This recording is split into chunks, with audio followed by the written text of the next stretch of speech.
tinha quebrado você no centro da cidade quando você resolveu dar salve pelo meu radinho. It's too late! Where are any of my cards? Ah! 12 damage to fucking face!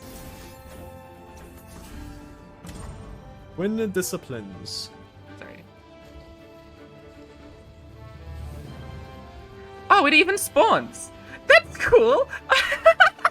Absolution actually brings Jin Kennen. I think there's about a 0% chance I lose to that shit. Okay, fair enough. Oh, don't think to lose him! No! Anotação em papel. Meu computador é basicamente papel, então eu sempre vou sair anotando um monte de coisa aqui pra montar minha estratégia. Bruh. Let's go! Jin Kennen, baby! Oh, I just BM'd on accident. Oh, I didn't mean to troll chant. Nossa! Bow! Do it, Tom Kench. It's all you, buddy. Final match of the CDS! Oh my god!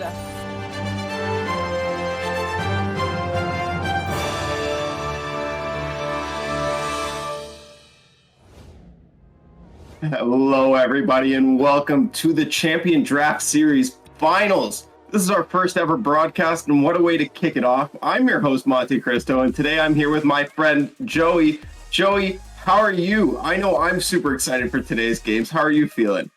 Damn, I'm so excited. I even put my biggest good luck charm, which is my CBF t-shirts, jersey, soccer jersey for the Brazilians. So yeah, I'm pretty excited. Love it. I am also really excited, and I'm sure our players are really excited as well. CDS has been quite the event so far, and today we're going to get into our grand finals. We've got 4 of our best competitors, our strongest players. They've made it all the way here to the finals. They're Capitao, Aikado, Spidz, and Mafraju. You guys know them, you love them, you followed their journeys up here. We're going to take it into their decks a little bit and take a look at some of what they've done. But before that, let's talk a little bit about these players and how they've come here. First up, we've got Capitao, and we can see his champion roster up on the screen here for everybody. He's got some very, very strong picks, including Jace, Twisted Fate, Set, who we might see it making an appearance today. Joey, what are your thoughts about his lineup and how he's made it to this finals?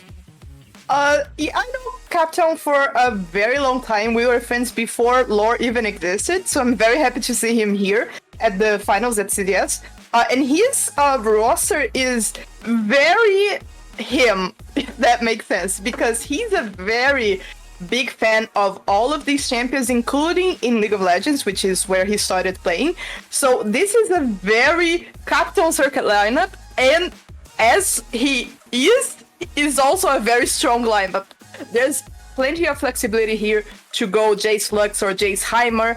He can go Set TF, he can go Rumble, Rom. He can do whatever he wants with this lineup, and it's very flexible. And with this lineup, he highlights the strongest of his skills, I guess, because those are all decks that he is very skilled to play. He pilots them very well, and made sense for him, and it worked because he's here, right?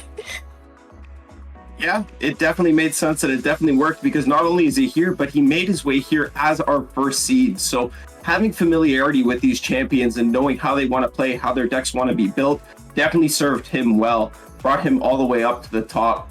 He's on a massive win streak on top of that. Absolutely incredible. His opponent has also been doing pretty well, though.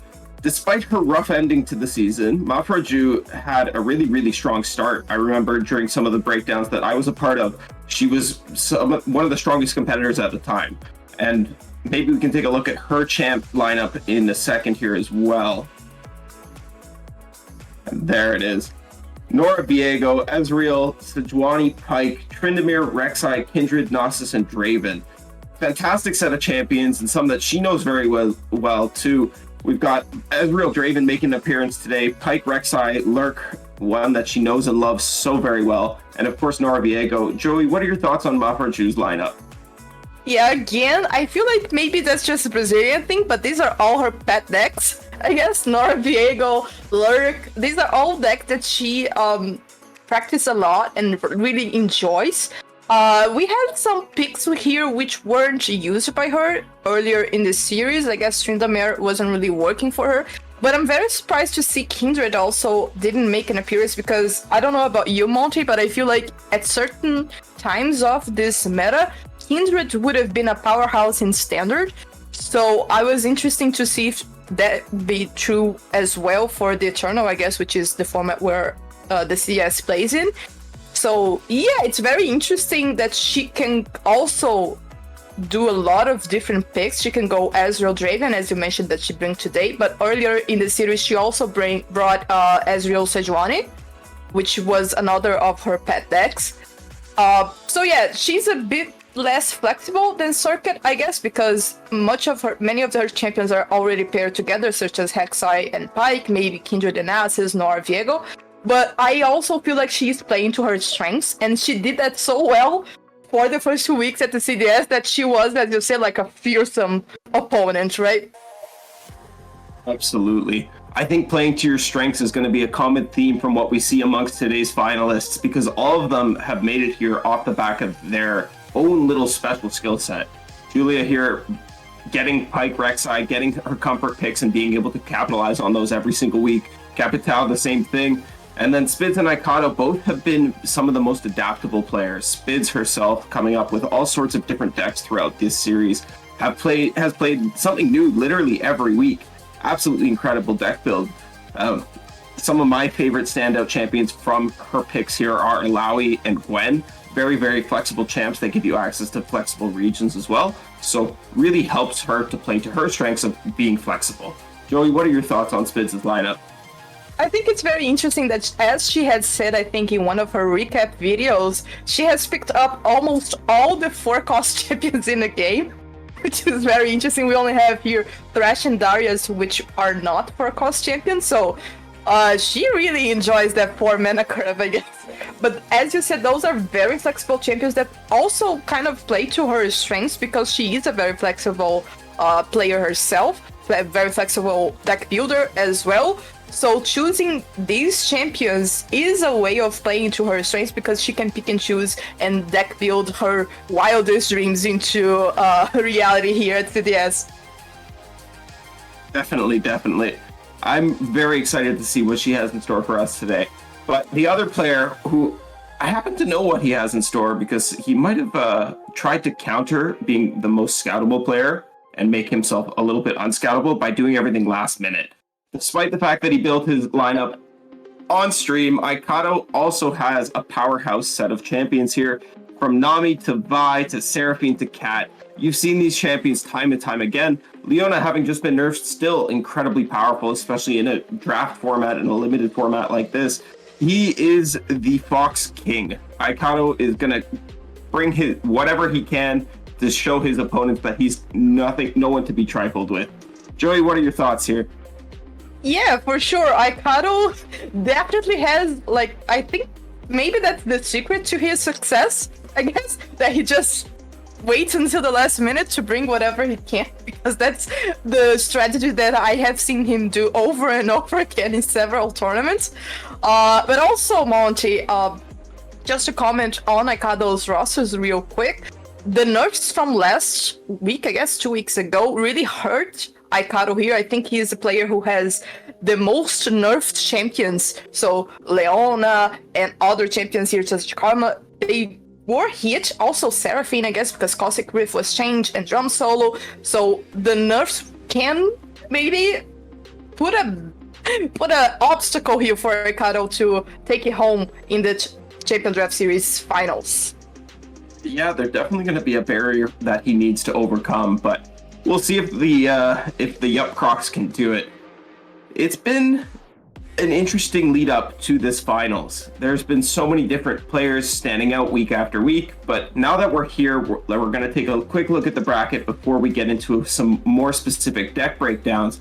We've got Capitao versus Mafraju as our first series of the day, the very first semifinals match, Brazil versus Brazil, and then we've got Aikado versus Spidz for the second half. And then, of course, we'll wait and see who gets to play out for the third place match after those have completed. And then the grand finals, of course, will also come today. Joey, what are your thoughts about this first matchup? How do you feel about this Brazil head-to-head? I mean, I'm sad in one way because this means Brazil has less chance to make it like a grand finals of Brazilians, but at the same time it means there's a guaranteed Brazilians in the grand finals, which I'm always very happy about. I feel like this match is gonna be like a very, very difficult one for both of these players. I feel like they are both very skilled players. They have been around lore for a long time, and they definitely know are veterans, I guess, in the competitive scene. With both of them playing several seasonals, Capitao made it top 16 at the time, top 32 at the time of the first seasonals. So yeah, it's gonna be a very interesting match for sure. Also, just as a curiosity, Capitao made the first seasonals top 32 with Funsmith. That's definitely impressive. We'll see if he can. No Funsmith in today's lineup, but we'll see if he can bring his decks to a victory against Mafraju. Aikado versus Spidz is going to be our second set of the day, as I mentioned, and they're also quite the head-to-head. Different, not both Americas. Aikado coming from this side of the ocean and Spidz on the other one. A battle of the Americas server, anyways. We'll see what these players can do, but let's get into some of the decks from our players. First up, we've got this Twisted Fate set deck coming out of Capitao, and this looks pretty good to me. I'm a big fan of all the draw package with Twisted Fate, of course. It feels like he's going to be very, very easy to level up in this deck, and then Set with all the coins is going to allow him to continue to control the board with Set's level 2 Showstopper. Joey, what are your thoughts about this deck? Any cards that stand out to you? Anything that you think is a little bit spicy or a little bit interesting? I love Signin, just as a general card here. I love Signin. And I guess Zap Sprayfin here comes as like a Clocklink substitute for these regions because we don't have Filter of Enzal, so we need to work with what we got. So we got Zap Sprayfin. And all of these units, I think all of them, unless the two low-cost ones, Pocket Picker and Enchanted Counter, they work very well with Tag Out. So, yeah, like when you see this list, when I first saw this list way back when he built it, I didn't like get the point of it. I was like, where is the win condition, I guess? But I guess the win condition is just value over value. And it works. I've seen it in action, and like from what the past few weeks have been with Starcraft bringing this list to the Champion Draft Series, I eventually reached the conclusion that this would be like, I don't want to say that when Eternal competitive season comes along that it would be like a threat to watch, but I'm very kind of like, maybe this is something that is going to develop into a menace once Eternal Ranked comes along. That's very, very promising for Capitao here. High praise for his first deck. Not quite yet an Eternal staple, but maybe one day. But the second deck was a standard staple just before rotation. We have Master Yi Rise here. Now, the Champion Draft Series does have a deck building restriction where you need a champion of a region to put cards of that region into your deck list, which is why you see Master Yi here in the Rise deck. It is a requirement for him to have access to the Ionia cards, but man, this deck, it's back. I was so done with it. I was so happy it was gone from standard, and now Capitao's brought it back. He just wants to torture me a little bit. It's gonna be powerful in today's format, without a doubt. I think that any deck that had legs in a standard format previously is gonna have legs in a draft format, and I hope that it gets banned. That's my thoughts about this deck. Joey, where are you at? I think like because the reason why Rise disappeared from standard was because many of the cards that made Rise were rotated, and now I guess it's a casual reminder. Rise is completely strong and entire, like it's a complete deck in Eternal, by the way, so you can get ready for that. Yes, we can. And the deck that I am most ready to see from Capitao today is his next one. It's the Jace Lux list. This is a list that would make Dave both smile, I think. I'm a big fan of the way this is built. Very heavy on the assembly line. I think it's fantastic. Hexbliterator to deal with all the major threats. Aftershock, good way to deal 3 damage, which is such a valuable breakpoint for so many of the champions that are powerful in the current metagame. I like this list a lot, and I hope we get to see it. Joey, where are you at? Tell us about it. Your thoughts. I very much enjoy this. This list for Circuit has a very long history, I guess, because he has always tried to make Mage Seekers work. So that's why you're gonna see like the Mage Seeker Persuader here. He tried to make all of the Mage Seeker units work at some point. So there was a point in his deck building throughout the years that you'd see him play Jake's Lux with all of the Mage Seekers. I guess not all of them, because the one that creates the chain, he didn't use that one. But he used to use the one that grew to I want to say 6/6. Is that it? I think so. Yeah. I think it's a 6/6 or a 6/5. That card has definitely had its meta games. Yeah, so it's very interesting to see how he, just keeps his roots, man. He just knows where he came from, so he just puts in here the Mage Seeker Persuader, and it's a very interesting choice for challengers, I guess, because that's the option of having a challenger unit that makes sense with this deck in this lineup. Yeah, I think that unit is part of the reason why this deck works as well as it does. It just lets you trade up even before it gets buffed by your big spells, and then once it's buffed by your big spells, it gets to trade even further. I'm a little bit saddened that we don't have at least one copy of Champion Strength in here, but opting for the Hexpliterators just for a little bit more protection and value that way makes a lot of sense in this metagame. Especially when we get to take a look at his opponent's first deck, which is Nora Viego. And this one is a deck that we've seen before. It's been around. Nora Shadow Isles is a menace, is particularly in Eternal, where it has access to all the cards that it had to go, like Vile Feast and even Aloof Travelers making a return here. Yeah, I am surprised we don't see more of Soul Harvest here. I guess it's just not maybe I feel like this list was changed and adapted a bit into her opponents, and she must have felt that Soul Harvest wouldn't do great against her opponent's lineups, I guess. But this list definitely was changed. Like, it's the same archetype, sure, but I feel like it was a bit changed from a few weeks before. I'm not certain. Maybe a unit there that I'm seeing more copies of. I'm not certain.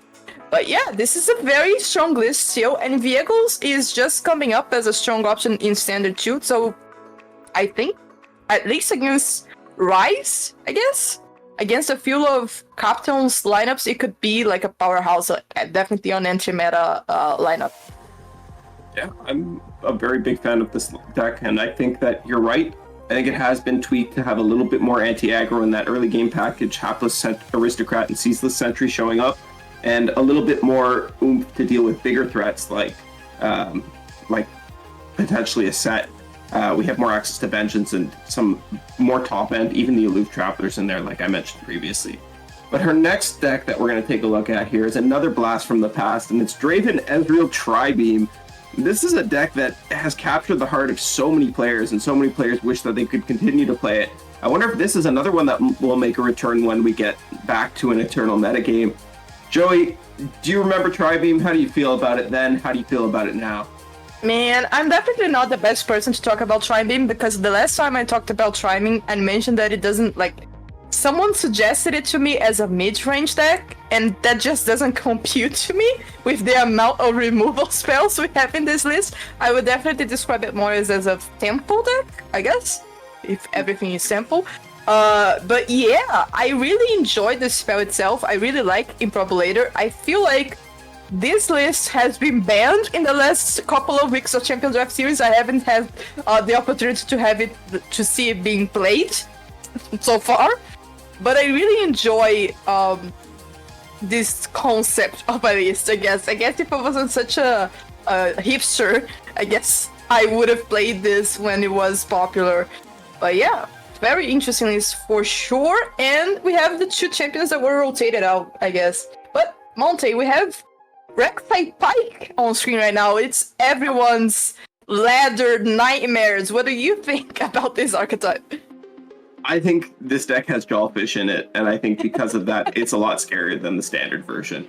So, I'm a big fan of the way this is built. I like the Blood in the Water, I like the Rite of Negation, I like the Ruthless Predator for access to backline threats, I like the one of Bloodbait for Rek'Sai funny business, and I like the Bone Skewer for protection on our bigger units and our champions, and just even being able to flip a Pike is very, very important. Lurk in itself, you know, it flips a coin, it wins sometimes, it doesn't win sometimes. Sometimes you hit all your champions, sometimes you hit no champions. But as far as playing a deck in your wheelhouse goes, this is the best thing Julia could have done, and I'm looking forward to seeing her pilot it today.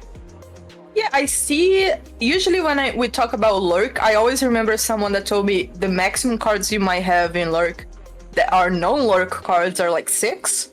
So I guess that's a very accurate number here. We have 2 Forsaken Makai, 2 Ruthless Predator, 1 Rite of Negation, and 1 Bone Skewer. Those are the non-Lurk cards, I guess. And that is 6 cards. Good place to be, I think. A little bit surprised to see so few protects, to be honest, but I can definitely understand why she's valuing the spells that she has as much as she has. Other options for those card slots are, of course, like the Chronomancers and whatnot, and just more Makai, so that way you're more consistently hitting your champions when you're predicting. But with that, looks like the players are about to get into game here. We've got Master Yi Rise up against the Tri-Beam deck. Joey, we get to see it. It's not banned. Yeah, these 2 decks, I think they were perma-banned in the last couple of weeks of CDS. So they're finally here, guys. Yeah, you got your wish. I didn't get mine. I unfortunately have to suffer through a Rise deck.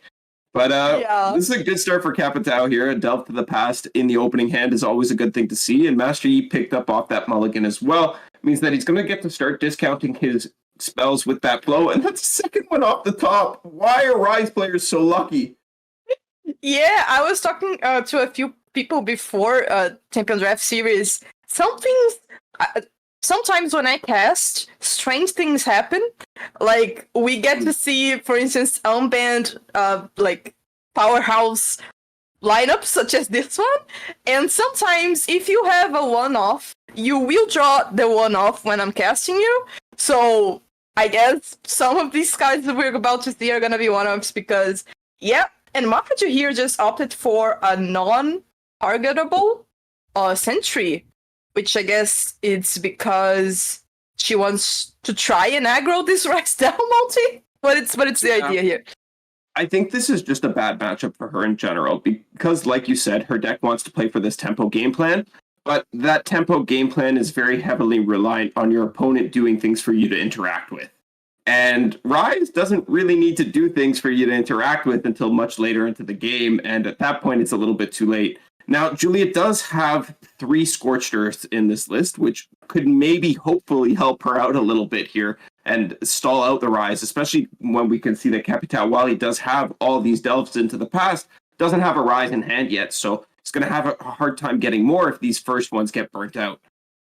Yeah, in this turn 5 here, we see again Mafraju trying to start something here, trying to get a board going to hit Capitao's Nexus, but as you said, he really lucked out here with a couple of delves into the past. And this unit, the Chump Wump, I think it has been a while since I've last seen it, Monte.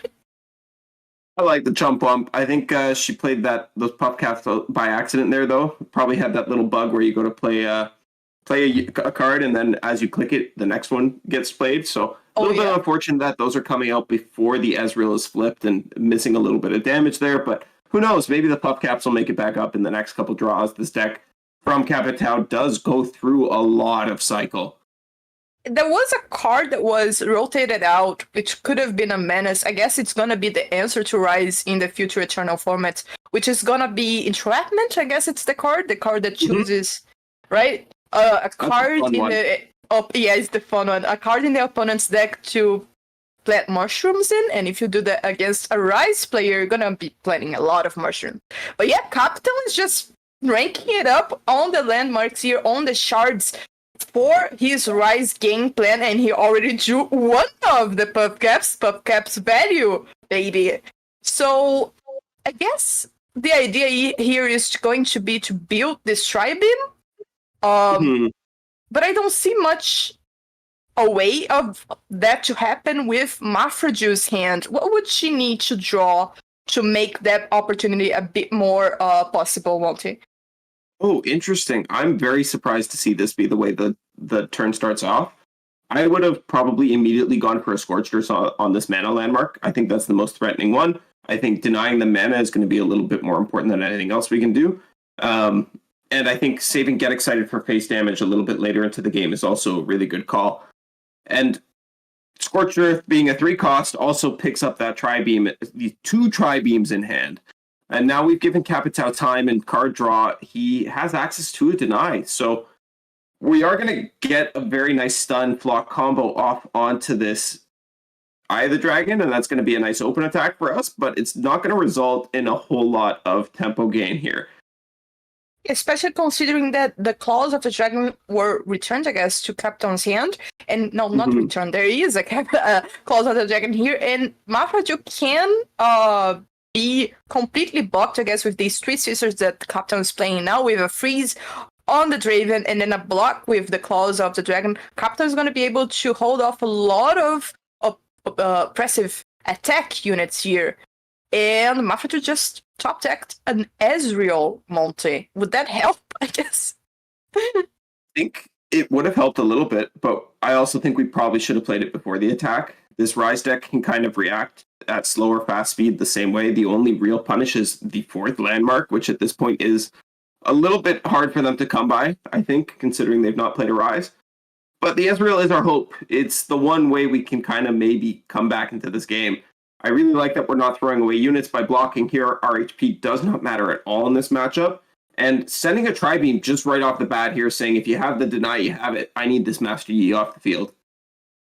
Yep, makes sense. This Master Yi usually doesn't strike us as a very important unit for Rise.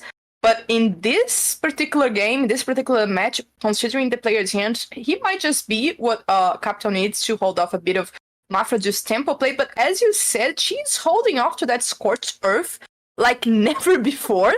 I guess she wants to play that as an answer to when Rise comes on board. She wants to maybe give herself the option to try and escape lethal attack with all 5 landmarks on board.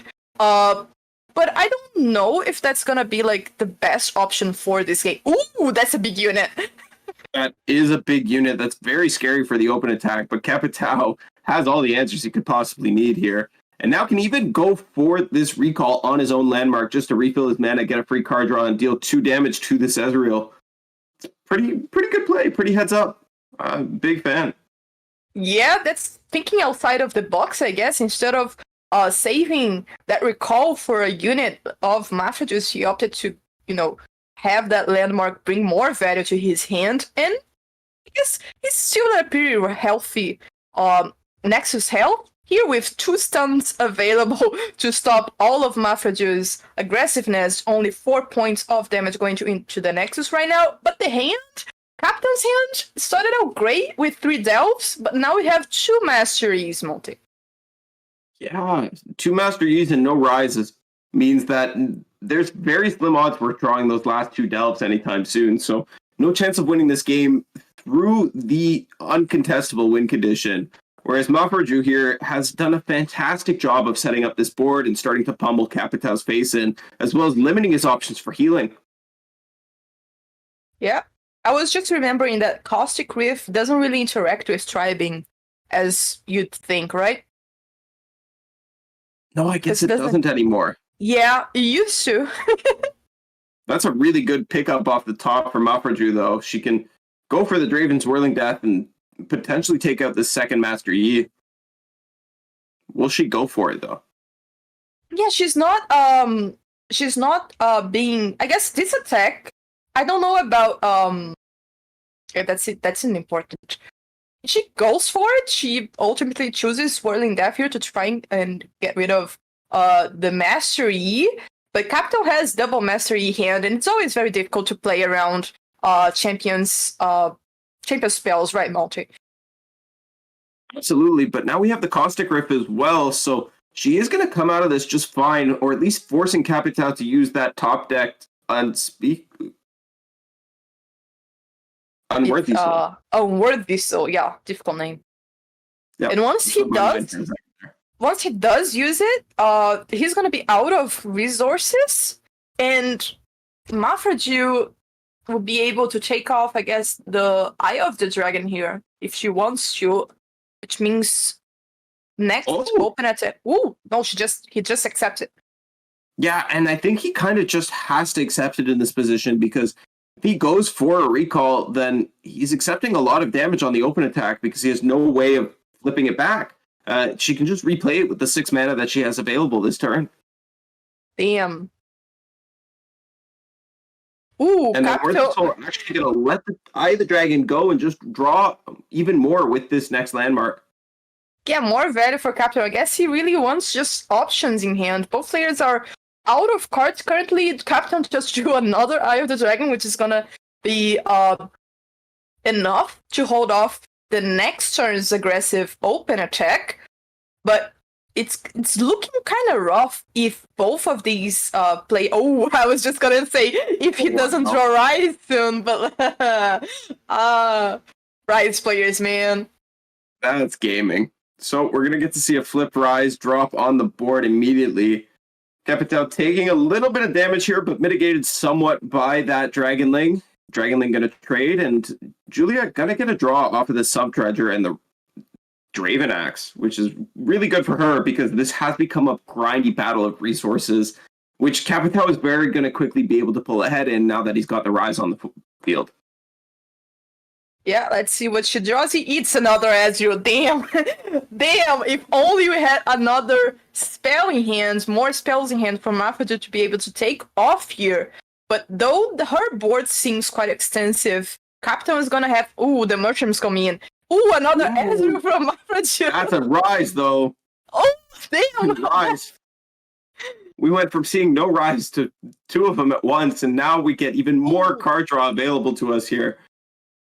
Capitao has looks on looks, all the possible chances he could need at these delves. Might even be able to win the game this turn. Yep. Oh, there's one. For such a difficult matchup, Monty, I feel like we've seen these players, I mean, for Mafraju, I guess. This matchup doesn't seem like it was very, very easy for Capitao, not gonna lie. Oh, another delve off the top. I don't know what you're talking about. He just walked through it. It was a cakewalk. Delve on 1, delve on 2, delve on 3. Rise exactly when you need it.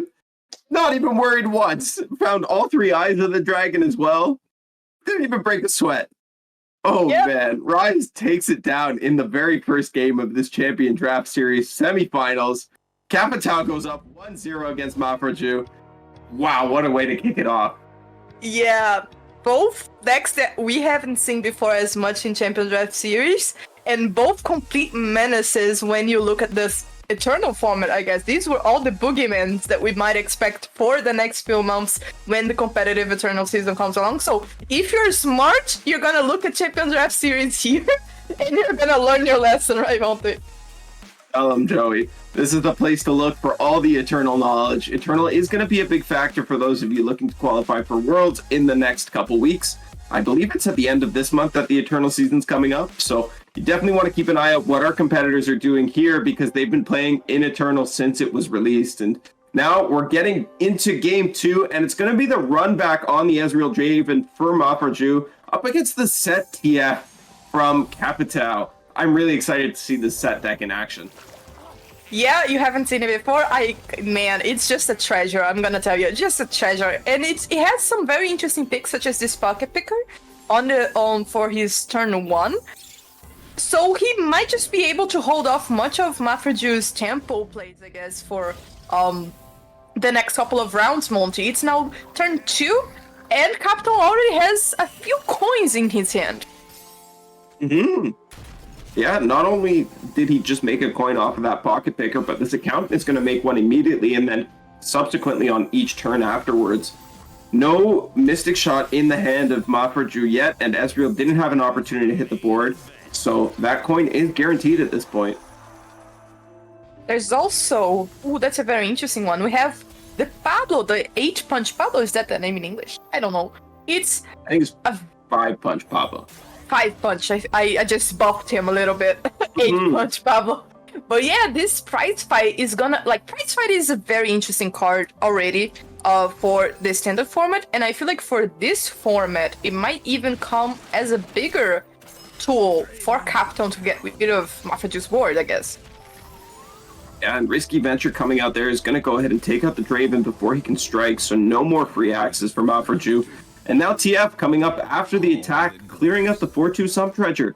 Capitao doing everything he can to keep this board clean and clear, so that way he can continue to develop out his own threats and work towards his Twisted Fate level up. Yeah, Monty, I have a question for you. Which deck is the beatdown of this match? Because it's very, very, like, it can be very weird, right? I think it's definitely Tribeam that's the beatdown, but Tribeam is also very happy to just be chill and like take its time being the beatdown, because this deck will give it all the time in the world. And speaking of taking its time, we're going to get to see the second Ezreal fired off here into the Twisted Fate. But the coins that Deny is going to be able to come out, and this is taking an Ezreal off the field. This feels really good for Capitao. Yeah, taking that Mystic Shot to the TF, which, if you know anything about Brazilian LOR lore, you know you must always Mystic the TF. You must always Mystic the TF. This was what got Yanogera out of the second seasoners against Majin Bay. So yeah, I guess Mafraju really learned her lesson then, but she didn't realize that now TF can play with Ionia, I guess. TF does get to play with Ionia, so he's very, very safe at this point. Now we even have a tag out to recall him back into hand to get more value off of those card options. We'll see a second Mystic Shot sent out here, I'm sure, and that will be answered by the tag out very, very quickly. No doubt about that in my mind either. Yeah, TF is a big part of why this deck works for Capitao, because without him, you don't have as much value on the late game. This deck completely focuses on bringing that TF to level 2, so it's very important to keep it alive. But on the other hand, it's very hard for Mafraju to lose 2 Ezreals for sure. But with Tribeam and Pharaon on her hand, she might just have burn enough to deal with this anyway, right, Monty? Yeah, absolutely. She knows now that one of the 2 denies are out of the hand, so they're not really a threat for her to concern herself with. Means that she's a lot more comfortable stacking this up, so it's a massive tempo swing. And I really like this play of using the Sump Dredger to toss the free card and just get a card in our hand that otherwise wouldn't be there. And now we can even just continue to pass it down or see what Capitao does and gives us an opportunity to respond to his actions. Yep, and this prize fight must come out at some point, I guess? Ooh, this is a very interesting one. Yeah, just setting up a red card here. Really nice application of 5-Punch Pablo and his freely generated card. We have, I guess, 1 draw for Mafraju, and 3 draws. If you count TF, you have 4 draws for Capitao. So in the value match, in the value challenge here for both of these players, I guess Capitao is always going to take the lead. But I feel like this Pharaoh is always going to come down late game and just wreck Capitao's hopes and dreams if he doesn't get like a really explosive turn, maybe with TF and Set leveled on board. Speaking of Set, I haven't seen him before with this deck for Capitao. I haven't seen like a big turn with Set as we tend to see with Karma. So I'm interested to see if somehow Capitao manages to go with TF and Set on board. What happens with this match then? Yeah, that would be quite the sight to behold. Here we're going to see Capitao drop his sign-in and draw a whole bunch more. But Mafraju going to fearlessly attack in with the Draven, bluffing the card that she does actually have in her hand. And Capitao going to respect the Disintegrate here. Not going to put anything at risk. And this gives us an opportunity to fire off the Tri-Beam. And we're going to go ahead and do it for 6. Let's see what spawns. Ooh. It's a Paper Craft Dragon. That's unfortunate. Yeah, unfortunate. But on the other hand, we have the opportunity to have more Tri-Beams as one of the denies has already been played. So I guess Mafraju is feeling a little bit more comfortable into making those sort of plays. But Capitao is just ranking the value here. There's nothing really end gaming in his hand. So he can't put a clock on her, but she definitely can put a clock on him with this Pharaoh Monte. That is very, very true, Joey. This Farron is going to represent a huge threat towards ending the game. And even if it gets recalled, that's not the best look because you're just creating more decimates for your opponent. Yes, they're going to have to spend 8 mana to play the big man again, but you're not really threatening them with death either. So they're pretty happy to do that in most cases at this point. Yeah, any of the units that Capitao returns to Mafraju's hand is gonna be better if they are returned, I guess, because this papercraft can just, you know, get put on Pharaoh, I guess, and you can have a Pharaoh papercraft. That would be very frightening indeed. Here we're going to see Place Your Bets come out, fishing for a couple more options. Nothing good picked up, just 2 bar knuckles. You definitely wanted to see those a lot earlier in the game. And the Homecoming coming out on the side end to bounce the Baron back into hand. Yeah, just have to press OK to this. Unfortunately, there's nothing you can do about it. But then the real question becomes, you start firing off decimates or do you replay this Baron? I think considering Mafraju's hand, we would just go start firing some decimates, considering that Capitao doesn't have much mana in hand. And even if he does, we can start just forcing him to play a few answers, I guess. So it's gonna be, I guess Mafraju can start burning Capitao out here if she wants to, and that's exactly what she does. The first decimate swings to Capitao's Nexus right now, putting it at 13, and Capitao is really low on units, Monty, so I was just gonna say we're expecting a set here to take it home. Yeah, I think he's just fine at this point with the set picked up and the coins in hand. He's going to be able to draw a huge turn. There are 3 coins here, meaning that this set will flip and create a showstopper. I think he's in a very, very good position, even though it was looking precarious just a moment ago. Yeah, that's just strength of set in the set TF deck list. Mafraju sends off another Shrooms for her. Ooh. He's gonna pick up, I wonder, the Chump Wump, I guess. Makes sense. Just kill the unit with the most HP. Now another Decimate being fired off here, taking us down to 9. A little bit scary, but not that scary. Not yet. I guess the question really is for Mafraju is, do I have time enough to burn him out with Capitao, with the Captain Pharaoh place?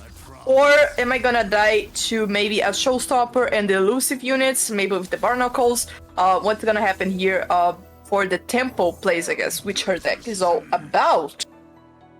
And that's not the top deck she needed to see in this position. With the set's Facebreaker off the top as well, Capitao doesn't even have to risk recalling this once more, can just stop the damage altogether, and has set himself up to be victorious. Smooth Vixologist picked up off the top for his hand, makes it him sitting even more comfortably. Yep, I guess for linking, there's no question about it. This set TF deck is the value winner of this match. And even without TF, I guess, you can see that this deck just shows up. So I guess value is enough to stall enough time to get to the win, Monty. Yep. And here we're going to see a showstopper created, clearing out the board and opening it the way for his next swing to make it the final one. A very, very quick 2-0. Very well played by Capitao here to bully up on this Tri-Beam deck. Mafraju may be regretting her deck choices just a little bit, Joey. I know I would be in her shoes. I'd feel really bad going out 0-2 on the same deck like this. Yeah, I guess Capitao really took her bluff with the Tri-Beam and decided, oh, I'm gonna let you play this pet deck of yours and let's see how my pet deck of mine goes against it. And quick 2-0 for Capitao Circuit here. Yes, value really is better than 3-cost cards, Monty. Yeah, value is definitely looking a little bit better after that game. I gotta break it to you. I'm heartbroken. I really wanted to see Lurk show up, and I really wanted to see Lurk do well for once. I know I never talk up Lurk, but Lurk was looking like one of the most interesting decks in this series. At least from a viewer perspective, it's always entertaining to see that. So a little bit saddened that we didn't get to see that, but the Tri-Beam deck was exciting, had some big moments. We got to see some big 6-cost stuff come up. Unfortunate for Mafraju that it didn't go quite her way, but very, very strong showing from Capitao in this first series. Yeah, I remember talking to him in the interview earlier, and he said that he would definitely respect Mafraju's lurk. So maybe that's why we didn't see it. I feel like he might have banned it, because all of his deck, he said to me that they didn't do a good job at removing lurk units. So maybe that's what happened. Just got banned in this series here, and then he managed to take off the big two decks in her lineup, I guess. But those are very strong decks. I feel like those are gonna be very strong options for Eternal rank in a few weeks. Both Rise and this new TF set deck are looking very interesting for anyone who wants to venture competitively into the Eternal queue. I definitely agree with you, Joey. And with that, I think we're going to cut to a really short break right before we get back for our second semifinals match of Yup Crocs versus the Redeemable Qualities. Stick around. We'll see you then. You don't want to miss any of this action. Welcome back to the Champion Draft Series. In this video, we're going to quickly go over the new format created for the CDS and how it's played to make things clear for you folks at home. Let's get started. The CDS is played in a brand new format called Divergent Lock. If you're familiar with standard competitive play in LOR, the first few rules of this format might sound familiar. Both players bring 3 decks and one gets banned. Players then need to win a game with both remaining decks to win the match. Players cannot have more than one deck with the same champion, and they cannot run the same region combination more than once. Here's where the rules start to change. All 6 champion slots in the player's deck must be used. Did you expect the Champion Draft series to not revolve around champions? While all slots must be used, players can ratio them out however they want. Yes, even like this. Now, while players are only drafting champion cards and can fill in other cards as they see fit, they can only use cards from the regions of the champions in their decks. If that sounds a little confusing, think of it like this. Every champion in the game now has an origin that says, you may put any cards from my region into your deck during deck building. So if you want Make It Rain in your Sejuani deck, you might have to draft some unorthodox Bilgewater champ if the standard isn't available. Finally, you can only bring up to 1 mono-region deck in your lineup. Unfortunately for Demacia stands out there, this means attempting to draft all Demacia champs is not a very good strategy. That's Divergent Lock for you. Now let's quickly go over the tournament structure. Each week, players will face one opponent for a total of 8 weeks. After that, the top 4 players will move on to the final week, where one will be crowned champion. Players don't have to bring the same decks to each weekly match, and do not have to use every champion in their roster each week. Players will not know their opponent's deck lists until right before the match starts, but they will know their opponent's roster and can take that into consideration when preparing. A lot to think about. And that about covers it. Subscribe to the CDS channels to keep up to date with the series, and follow the players as they set off on their journey to conquer the very first season of the Champion Draft Series.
Hello, everybody, and welcome back to the Champion Draft Series Finals. We're about to go into our second semifinals match, but I'm Monty, and I'm joined by Joey on that side. And we just saw Capitao take it down very quickly against Mafraju in our very first series. Joey, that was incredible Runeterra to kick off the day. Do you have any quick thoughts about that before we move into the deck breakdown of our second set? Yeah, no, just two powerhouse decks just taking it down. Rise, Ionia, and Set TF. Set TF is just one of those decks, man. You don't know what it does, but then you know, like, someone like Majin Bay is gonna pick up and like ran you down with it sometime later, and you're gonna be like, what? This deck wasn't doing anything, and now it does. What? So yeah. Yeah, Capitao definitely going after Majin's heart with the Ionia decks that he's brought into today's grand finals. But we're gonna take a look at our next competitors' decks now. The first deck that we have on the menu for today is Aikado's Anti-Seraphine Vi list, and this is a really interesting one. It makes use of some of the deck cards that have been rotated, like Vi and Blade's Edge and Ravenous Flock, but also some of the new cards like Pirouette. Joey, what are your thoughts? I have never hated a deck list more. Those are my thoughts. Just kidding, but like, Rise, and you're saying that now? Come on. I don't like Rise either, but I am a very faithful, passionate hater of Piltover and Zon and Noxus remove lists. Like, any sort of remove list with Flock is just my natural enemy. Like, we were just sworn to hate each other at birth. So I just hate this list, but that means it's probably very strong. And for someone, like, something that comes at me straight up when I see this list is that for someone who said it over and over how broken the interactions between Pirouette and Ravenous Flock is, Aikado only brought one Pirouette. So very interesting choice here, Monty. Yeah, I gotta agree with you. Maybe spreading a little bit of a smoke screen, trying to dissuade his opponents from doing things that he thinks is actually, or trying to convince his opponents to do things that he doesn't actually think are powerful. Interesting to also see so many drum solos despite that card being nerfed, while Formula being an equally good option now at this point. I guess the upfront mana cost is just a little bit too much for Aikado in this position, and Ravenbloom also a great addition to this list though. But the next deck that we have on the menu for him is going to be the Katarina Leona deck. This is a very, very traditional deck, although it's been hit with some nerfs. We talked a little bit about it earlier in the broadcast, and now I think it's going to be problematic for him in today's set. Looking at Spidz's list, having a little bit of a caster sneak peek, I don't know. I think the nerfs are going to hit this deck pretty hard. Yeah, we also see two one-offs here, so remember what I said before. So Aikado is definitely gonna draw the Pirouette and the Sunburst, just as a sneak peek for the caster here. Sometime in this matchup, if Aikado plays this list, he's gonna draw the Pirouette and the Sunburst. So if those one-offs are one-offs that he might want to see against Spidz, well, you got it, buddy. My superpower is here to help you. I really like the Sunburst as an addition. I think it's going to serve him well today. We'll see if he does draw it as you predict, Joey, or if he'll miss and he won't be able to deal with some of the threats from Spidz's sides and if it'll cost him as a result. But the other deck that I'm really, really interested in seeing is his final deck here. It's the Maokai Karma list. Maokai is actually one of my favorite champions, always has been, so Aikado may be shooting for a little bit of a caster blessing today. Wants to see me cheer him on. It's a go hard Karma list. Got to play the Maokai for the SI cards like we talked about. Probably not actually going to see a Maokai flip in this game, but interesting that it is potentially an option. Yeah, this list for me, for anyone who was here before Go Hard was a thing, so before the Targon expansion, you know this list as the Spooky Karma list, which used to have no win conditions at all, and then Go Hard was released, so now it has one win condition. And this is just fatigue.x, right, Monty? This is just, yep. I'm gonna play this till the game bugs and drops me out of the server, I guess. That sounds about right. You know, Aikado's gotta milk it for the content, right, baby? Yeah. That's the way it goes. Constant, yeah, and we have a very interesting options here with Smooth Mixologist. That's a very interesting new card that goes into this archetype, and it's definitely, man, I love this card. I particularly hate most stall decks, but I just think I think if Mixologist wasn't like a furry cutie, I would hate her more, because she does everything, Monty. She heals, she's a good blocker, she creates a coin. I don't know, man, this girl is just doing everything, and she's cute as well. So I'm like, I'm jealous, you know? I'm jealous. I hear you. She does do quite a lot and is a great fit-in for this archetype. The other good fit-in from the newest expansion is Soul Harvest. Very, very good pickup. Gives this deck ways to cheaply deal with units that it otherwise wouldn't be able to, or would be forced to use a Vengeance on.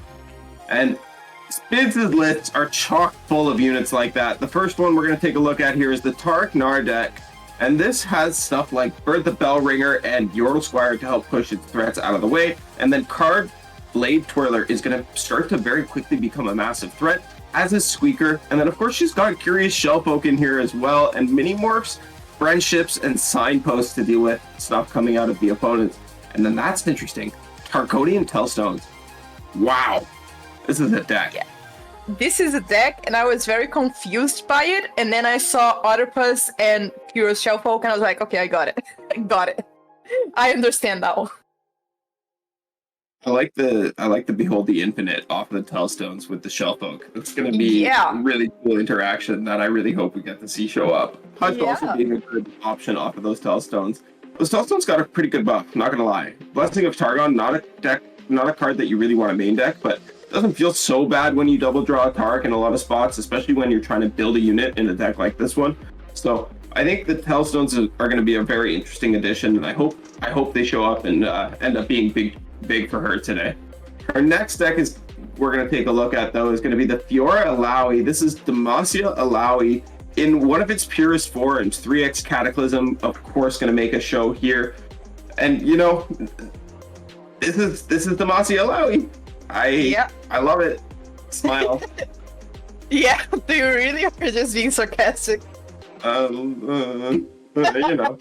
I understand. And just as a reminder, guys, if the champion choices seem a bit odd, it's because these players were forced to bring a champion in order to bring their region. So that's why you see Fiora here. It could have been Fiora, it could have been Galio, it could have been any champion from Demacia. And the same goes to Aikado's previous list with Maokai, and also Spidz' previous list with Tarek. I guess she just wanted some Targon along with her Nar, Bandle City option, so that's why she took Tarek there, despite some interactions just not like immediately recognizable off the top. But I think Montage, she made her best out of the unit that she's got. I feel like her deck, including the last deck we saw, are very well rounded. Everything seems to interact well with everything else in the deck. So very interesting to see how this matchup's gonna go.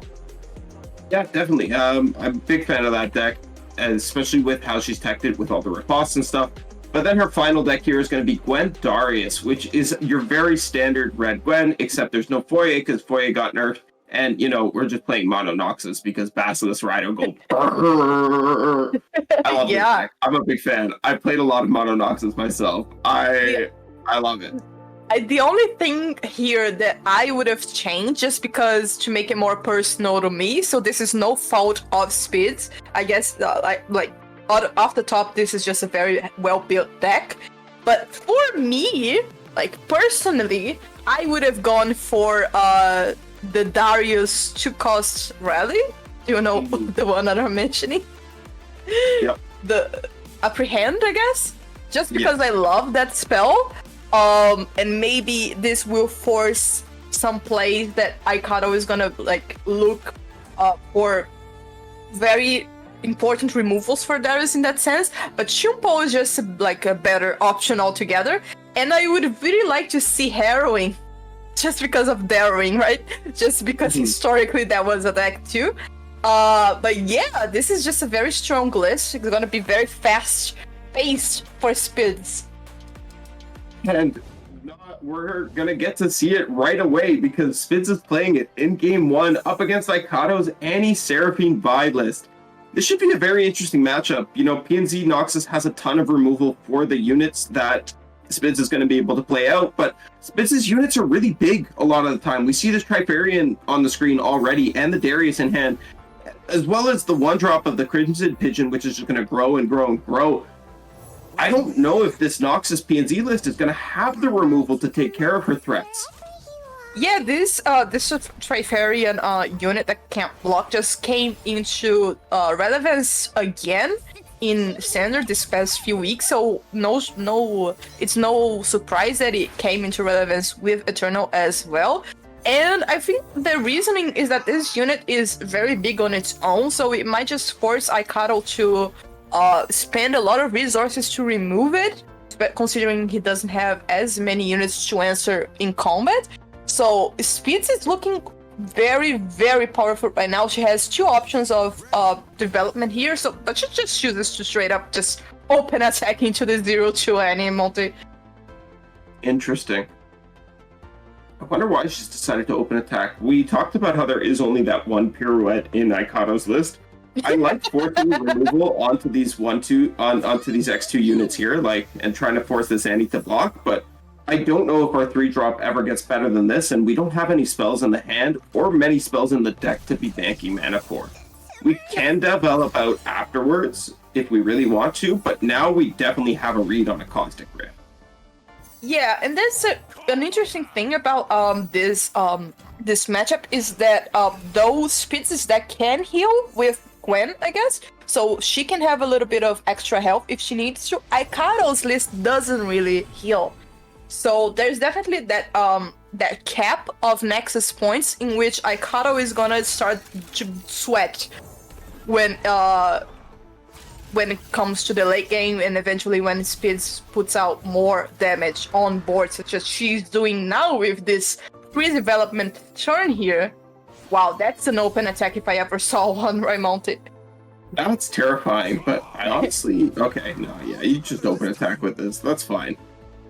This feels good. Are we really sacrificing a unit, though? I guess it's dying to the Caustic Rift anyways, but... Yeah, the read that she made with the Caustic Rift really is just driving her decisions here for this turn 5. This was very well set up by Spidz, choking Aikado's manas at critical points. Doesn't really give him any time to develop units like this 6-drop. The Lord Broadmane here. Drum solo potentially an option for him next turn, but taking off an entire turn just to draw, especially now that drum solo doesn't discount significantly, might come back to bite him. We'll see what he does end up doing. The option for extra removal with the Broadmane and this Blade's Edge that was cleverly picked up might end up being really big for him, given that Spidz has a Darius. Yeah. I usually say that Broadmane is disintegrate in a unit. Just disintegrate in a unit. And he demonstrates value in matchups like these very, very quickly. If we consider Aikado's list and hand, we might have just seen Aikado's Nexus take the last bit of damage he would take in this matchup. But this Darius flips, Monty. Darius is a big boy, right? Yeah, but it doesn't matter. Aikado has all the ping removal in the world at the moment, and now he's picked up a second Broadmane as well. This does not look very good for Spidz.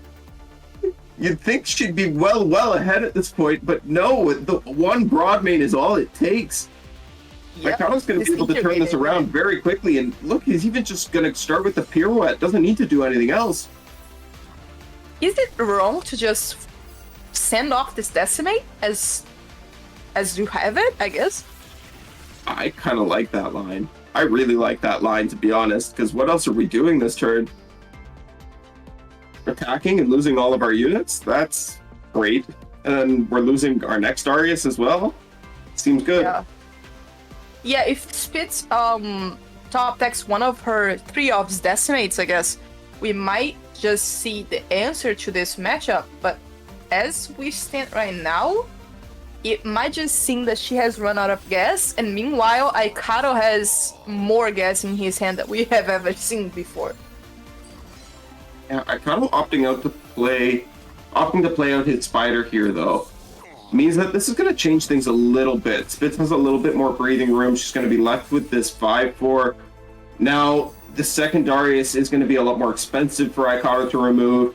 Does have this second broad main, but we'll see if he ends up firing it off immediately. And then, as I'm speaking, the flock is drawn off the top, and the drum solo draws us into double Ravenbloom Conservatory. Wow. Yeah, I think probably the start of the end game for Aikado, because I feel like this game could be played out even though Spidz is running out of cards. She could have just waited. She could just wait like 2 turns eventually when Aikado runs out of his removals and just wait for those decimates to drop, right? But with these Raven Blooms, we might just see Aikado picking up the pace for his win conditions faster than she wanted. Yeah, the Raven Blooms and the pings and removal and the broad mains all showing up exactly when they needed to. Makes it so that Aikado's in a really, really good spot now, but this top deck might put Spidz over the edge. There's no way of damaging these Basilisk Riders, and having 2 on the field might just be enough. Okay, but the second broad main comes down. Now he has 2 flocks as well.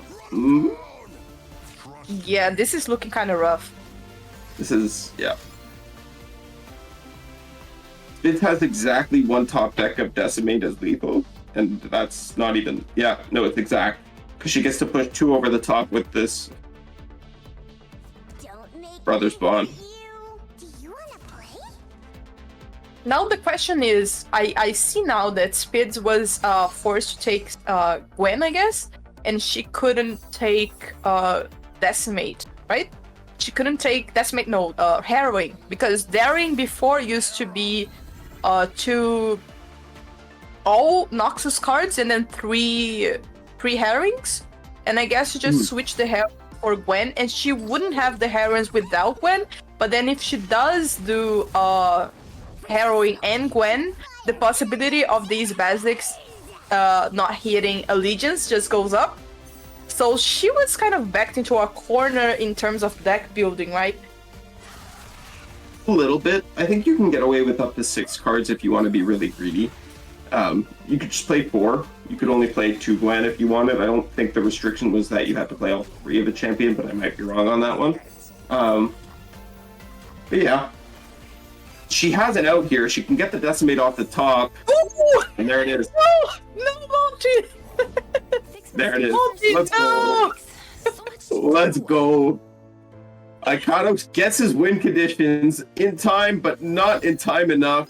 Spidz finds the Decimate just when she needs to, and she's able to close out game 1 and secure herself a good start to the way on the road to the finals. I can sense Aikado molding all the way Good. from wherever he is. Good. I'm glad. I'm glad too, because I hate that list. I hate any conservatory list. I just hate them. I'm very glad to see Spidz take this one first. And now it looks like Spidz got Illaoi Fiora through. It's interesting because Fiora can ironically be a win condition matchup if Aikado draws a hand that gives her access to it, like with the House Spiders and Annie. It won't happen significantly, but it's maybe something that happens. And look, here's a double House Spider hand. Now all that's left is for Spidz to find the Fiora, and my master plan will be complete, Joey. You're speaking some stuff into existence that I really like. Just stop making it worse. But You yeah, want to see the Illaoi deck win with a Fiora win con? That's hilarious. yeah, that's hilarious. But at the same time, do we really want to scare players considering Fiora and the Eternal format? Do we really want to do that? Do we really want to create another boogeyman outside of TF and Rise? Like, we already got enough boogeymans, man. Oh, but it's okay because Fiora is not actually good. It's Oh, all right then. And Looks like Aikado is going for Smork. Spidz is able to get this C's voice down, but it's not going to do a whole lot here, especially since it's going down immediately to this Blade's Edge if Aikado wants it to. Actually, she's going to single combat. Okay. Oh, and now protecting it from Blade's Edge as well. Nope, decides Blade's Edge is just fine. Yeah, there's another C's voice on her hand. And then we have some units. I really like this 5-drop here. I feel like the 5-drop is really cool. I'm not sure like if everyone agrees, but I really like the 5-drops. I have been a big fan of the 5-drop since the card was released and since Alawi decks were played. I think it's a really good way to refill your tentacles in the later stages of the game. I think it can be a little bit clunky, but it lets you play in the Alawi decks in a slightly different way, where you can continuously trade off your tentacle and just play to go wider than your opponent every single turn. Because developing 2 units in a single card, especially at that stat points, is really, really strong. Yeah. And Aikado is demonstrating here why I hate this deck list so much. I hate Noxus PNC removal piles, because they just do this, right? You play a card, I remove it. You play a unit, I remove it. It's just tiring, man. I don't know. I just hate this. But Spidz can refuel pretty easily here. She can go the 5-drop 2 times and then drop maybe another C's voice. She's gonna have shields next. And considering Aikado's hands, I don't see good answers to shields. So we might just be fine. I guess the only good thing here for Spidz to have would be like a tough, would make it better, like a tough keyword somewhere. But this is fine, I guess. We just need to draw certain, I think, combat cards, I guess. More single combats, more maybe considered strikes, to start to get a hold of this board against Aikado. Otherwise, he's just gonna pile value on top of her. Yeah, we really need, I think, an Alawi, but we can see that would line up poorly into the Disintegrate. And this is our 3rd C's voice. If this goes down, we don't really have a good way of pushing damage through beyond this. Yes, we can continue to grow a Tentacle here and make it somewhat big, but Lock is just going to remove it from the field immediately if we want it to, or the Disintegrate will take it off before it even has a chance to go in. Yep. And soon we're gonna get a Disintegrate in a unit. Mr. Broadbane is gonna get here soon to bring more value into Aikado's hands, and Spidz really isn't looking that great in terms of units. I guess the plan really was to lean on Fiora. Ooh, I was just thinking of the card. I was just like, Mega Kaboros actually would be pretty funny. And here she is in all her glory.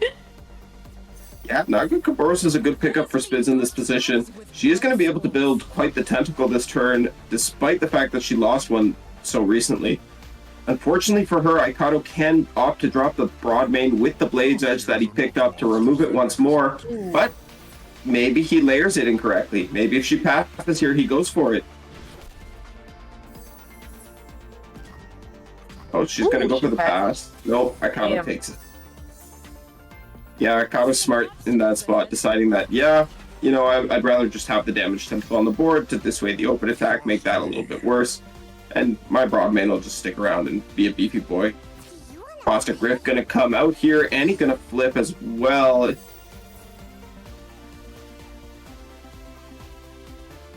Things are looking pretty good for Aikado in this spot.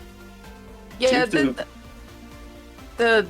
tough decisions are gonna hit Spidz pretty harsh here. She just has 2 options of protection, and then what does she protect here? What is the game plan moving on? We know that Aikado doesn't have a really win condition outside of Ravenbloom and maybe Seraphine and Vi, I guess. And those are all not on board. But then how do we pick up a win? We are not losing, I guess, for Spidz, but how are we winning is the question. I'm not quite sure, Joey, but it looks like Spidz is going to force out another answer here by going after the Annie with the first riposte. We'll see if the second one goes after the Broadmane now that she's softened it up and forced Aikado to dump some more of his hand anyways. Kind of her only way back into this, but even then, Aikado can just take it, and yeah, this doesn't look great.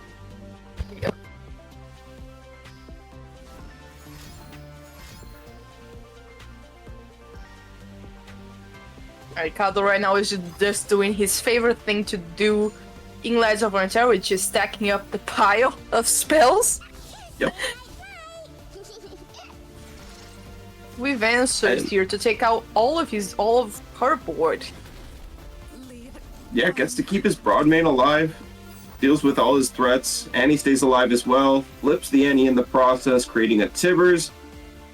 You know, Aikado's feeling comfy, and if he wasn't comfy enough, the second Broadmane showed up now as well. And that's probably going to seal the end for Spidz here. He has draw if he needs it with these progress days off of the Tellstones. 3-1 Broadmane doesn't matter. The second one in hand, plus any development is going to be punished infinitely by this Tibbers. This could not look worse.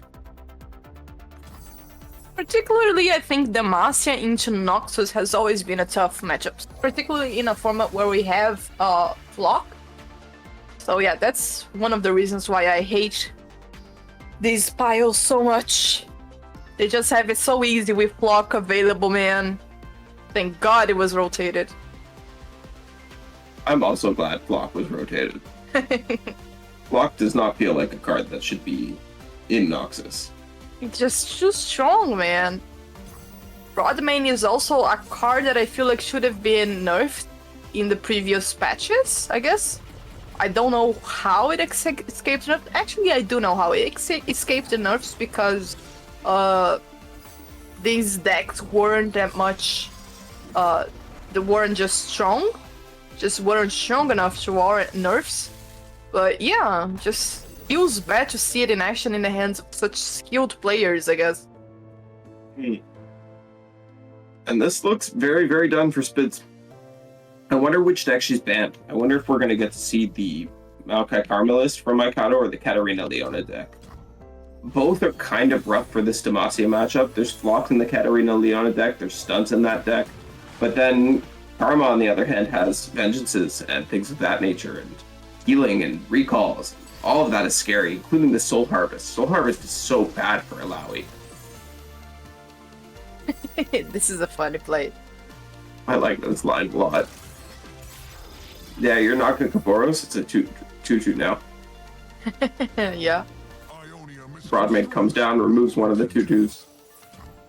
And Aikado is going to seal the deal on this game 2 with his next open attack. No ifs, ands, or buts about it. GG emote comes out from Spidz. There's the good game response from Aikado. And we're coming to a game 3 in our second semifinals. And it's been quite the head-to-head so far. Very convincing win in the first game from Spidz's side, and then a very, very convincing win in the second game from Aikado's. He was in control the entire game. I know we both talked about how we don't feel how we don't like Noxus PNZ, but good thing for us, it's off the screen now. Yeah, good thing. I guess the Maokai file could have been could be a bit unfavored into rallies if she ever managed to pick it off, but no, seems like Spidz banned the stall pile, which I'm very happy about because it means we won't be here talking about it for 20 plus turns. So we're gonna see some Cat Leona fast-paced gameplay right now. I think the Soul Harvests in that deck just push it over the edge. Between those and all the stuns and recalls and denies, it's probably not quite as unfavored into Demacia as you would like it to be.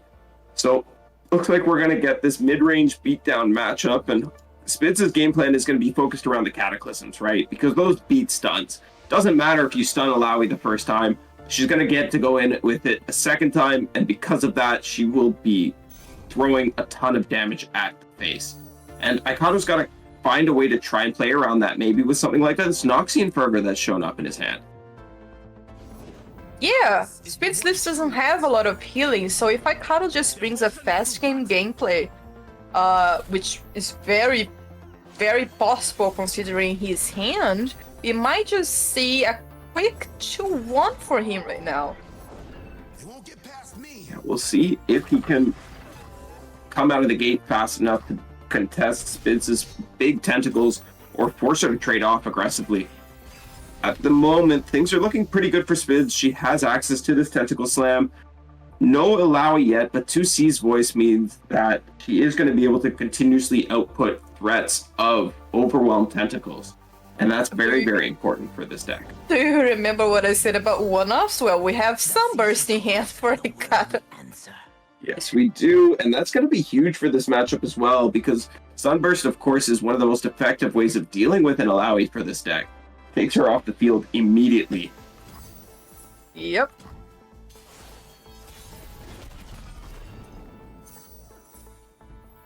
Very interesting pass here for Aikado, realizing he doesn't have as much of an offensive attack that turn.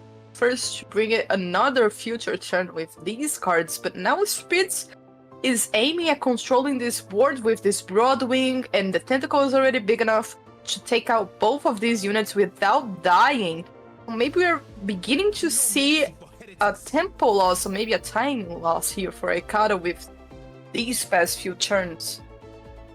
Interesting line from Aikado here, considering protecting his Sun Guardian. Not a bad decision, but maybe a little bit worried about an Alawi coming down now that he's tapped out of the Sunburst, and maybe reconsidering if he wants to keep that up. I kind of like the protection line. It helps him play towards his own win conditions of forming these big units and outstatting the board, but he's also kind of losing on that win condition already with how big this tentacle's gotten. It's a tough decision. Yeah, and eventually if he wants to lean into Leona later, he's gonna need these units to be a bit bigger, right? If he wants to lean into Katarina rally game plan later, he needs to have a board, at least a bigger board than we are used to seeing with this list. So especially now that the Sun Guardian is nerfed, I guess, so it's already a bit weaker compared to the last time we've seen this list play. Aikado definitely needs to hustle, I guess that's the expression, right? He needs to grind it out, he needs to hustle a little bit to try and bring a win condition against Spidz, who just lost her tentacle actually. Yeah, but Aikado fired off a Might in exchange. So that's not the worst trade. We can see Spidz's hand, and she can just make another tentacle of the same size next turn for 5 mana. And she's happy to do that because she's going to bank full, or she'll just play this C's voice, and that's fine too. Now she has a blocker.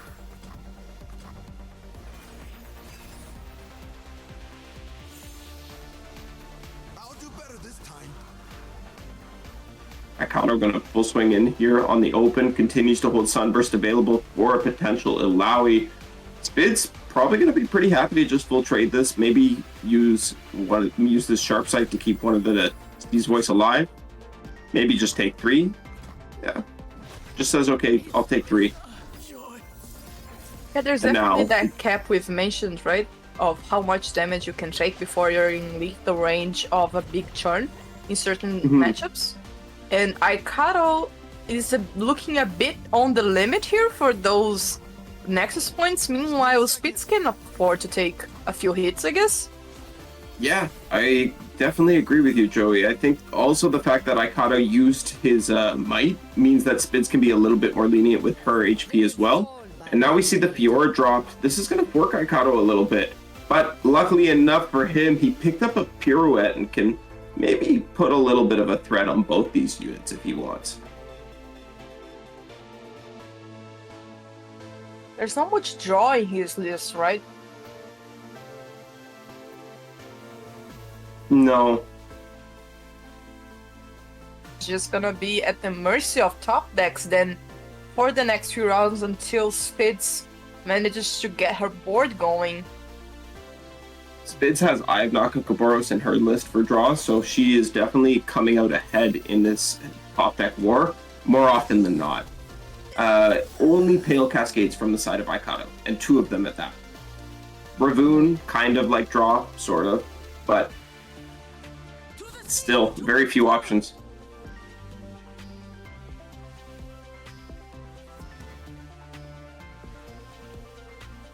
Spidz may be considering if she wants to equip this Eye of God here, or if she just wants to swing in with the Tentacle alone. And she says, okay, give me your Sun Guardian or take 4. Aikado's like, I don't know if I can do that. I think it's possible to have like a big turn next if he top decks like a champion and does an offensive pirouette to lower blocker units, it might just be a skill diff with a little luck, because I don't feel like Spidz could deal with such a play. Ooh, there we go. Some draw for Aikado and a champion for Spidz in this turn 7. So Aikado kind of just has to go all in here. Has to lead with the pirouette to activate this Pale Cascade and go for that and see what he draws. Spidz, of course, does find that Alawi up the top, and I don't know. I think she's just fine this turn no matter what happens. She has the Tentacle Slam to deal with anything that Aikado can do. And she can just block out with everything else. Set up an Eye of God. Look, there's a cat, but okay. Cat's gonna get hit with this Tentacle Slam. She does nothing for the rest of this game. Yeah, maybe you fire off an Oxian Fervor in response, but whoop-de-doo. That's gonna get answered by this Sharp Sight that's been sitting around in hand as well. And then, what is Aikado doing from there? He has no hand, he has no board. And Spidz still has a Tentacle with a Nakakaboros coming down, not to mention the Eye of God in hand as well. I think we might be crowning our second grand finalist very shortly, Joey. Yep. There's no damage output in the world which is going to be able to magically turn this game around for Aikado next round. Not even like a second Fervor top deck, I guess. Because that's 10. It's gonna be missing 3 more damage. And he's dead on the open, right? Yes, I believe he is. Well, actually, Spidz pre-committing that means that Aikado can now fire this Fervor off defensively and kill the Alawi. But then he's still got to deal with the Tentacle killing him. So there's no outs. There are no outs whatsoever. Spidz just understood this board-based matchup a little bit better than Aikado did, just drew a little bit better than he did. And, you know, maybe was playing a slightly stronger deck, given that hers hasn't been nerfed and was actually buffed in recent times. Yeah. Seems to be a pretty wrapped up game here. Oh, he can use some stuff defensively next round if he needs to. That's true. But he can't block the Tentacle. And it's actually just shy of being big enough. Oh, maybe not going to...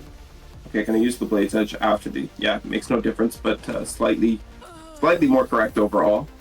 So it's not quite over yet. He is alive at 1, technically. Yeah. Well, not anymore. Now it's done. Spidz goes ahead and plays the Nakakaboros. Nothing Aikado can do can save him from this position. He is going to go down and have to fight in that third place match, while Spidz is going to move on to compete against Capitao in our grand finals. Joey, I'm so excited for this grand finals. It's going to be a head-to-head for the ages. Yep, we're going to have a lot of...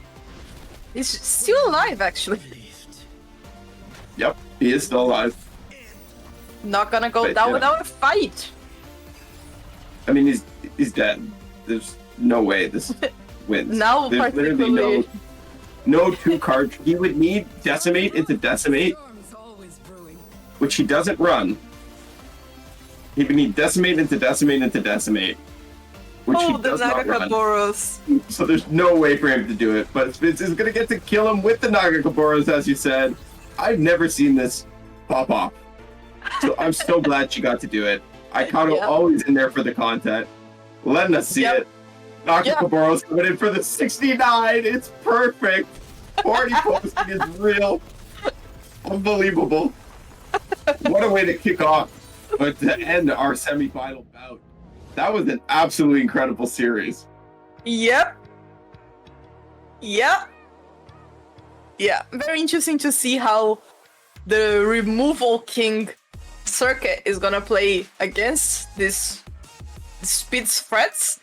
But before that, we have third place, right? So we're gonna see Aikado and Mafraju I feel like I've seen this matchup happen at least like 5 times in the Champion Draft series. Particularly if you all remember the first week, if you all saw the introduction video for the finals today, we have a very funny clip of Mafraju just jamming lurk units and singing along while meanwhile Aikado's house is on fire and he's trying to just, you know, just take care of the board somehow, but he can't. So yeah, I'm gonna at least, I don't feel like Aikado is gonna ban lurk because that's not the type of player that he is, particularly because his decks could take care of lurk. But I'm very interested to see it's gonna be like the first week if Mafraju is gonna just, you know, just jam along units and sing songs while she does it. Yeah, I'm also curious to see how this matchup's gonna go. But we'll have to wait to see because we are gonna cut to a really quick break before that goes down. We'll catch you guys right after this break for the third place match. Stick around. So I'm gonna hard mode for Star Spring here. And we found it. This is they're at 6 mana, so this is the turn that they want to play their Aftershock. Passar seria muito bom também. I could play Broadback Protector. We're gonna get Tom Kench set up though. Tá, acho que eu faço isso aqui então. I can just eat this. I may as well, right? Come on! Disciplina, Yasu! I can just acquire Taste this, honestly, because I've got Astral Protection. Tentar. Essa é a carta perigosa. O nome Ferros ficará na história. This is at 4, which isn't actually that scary. Eu imaginei que isso ia acontecer, velho. Nossa. I'm not gonna lie, this is like the fastest Tom Kench level up I've ever gotten in my life. Tá. You know, if you told me before this game that I was gonna be playing for Tom Kench Control WinCon against Jace Lux, I wouldn't have believed you, honestly. I really wouldn't have. Hey Lux, what's good? Escondi minha luz por tempo demais. I should probably just like star shaping here, right? Go for like a Scourge WinCon.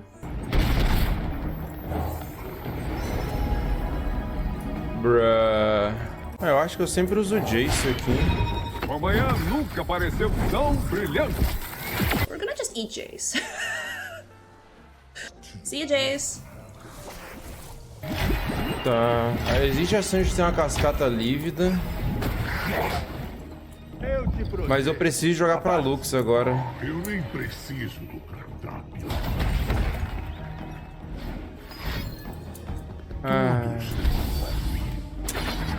Do it, Tom Kench. It's all you, buddy. This was the weirdest Star Spring game I've ever played. Like...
Virus.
Virus.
Hello, everybody, and welcome back to the Champion Draft Series Finals. We're about to get into our third place match. Joey, we've had some incredible sets so far. What have been some of your favorite moments leading up to this third place series? I mean, the Nagakaboru's lethal was pretty great. Pretty amazing to see that pop off. But also, the Decimate top deck, I guess Aikado's brilliant managed resourcement, even though he still is here in the third place match.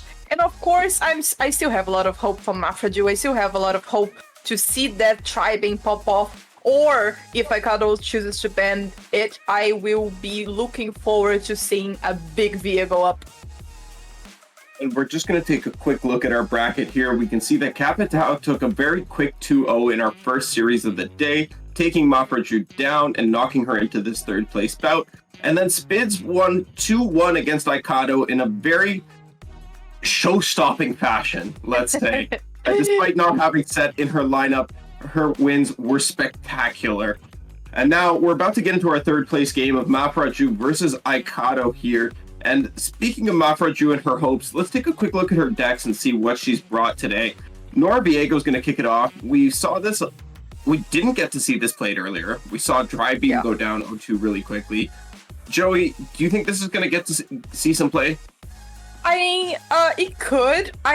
From what I've experienced from this matchup before, I know Aikado leans a bit into banning Draven Ezreal, so we could see Lurk and Nora Viego being the decks available for Mafraju. I don't know, like I said before, I don't think Aikado bans Lurk. I think he just doesn't respect the deck.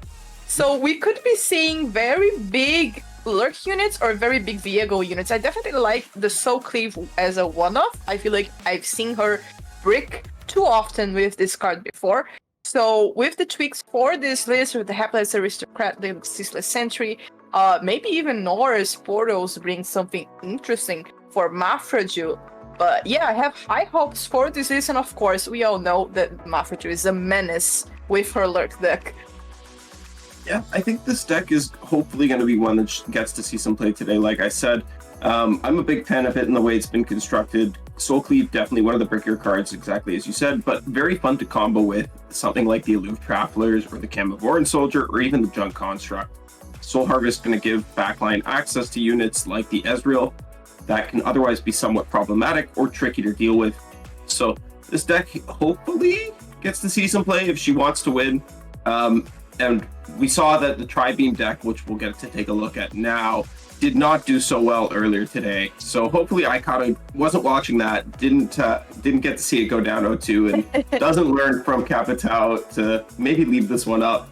But we did see this play out earlier. It's your pretty standard Noxus PNZ removal deck featuring a Tri-Beam. Nothing too different from what it used to look like, now featuring some new cards like Caustic Rift, which, Joey, you mentioned earlier, is not quite the synergy point it once was.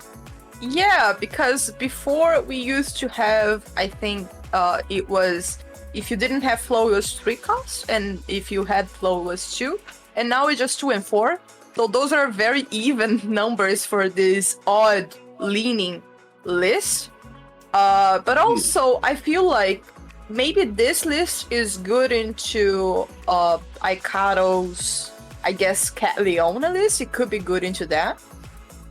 Yeah, I think that's probably got to be its best matchup of the day. The other two lists can kind of pick it apart. Karma has no problem going all the way to the end game, right?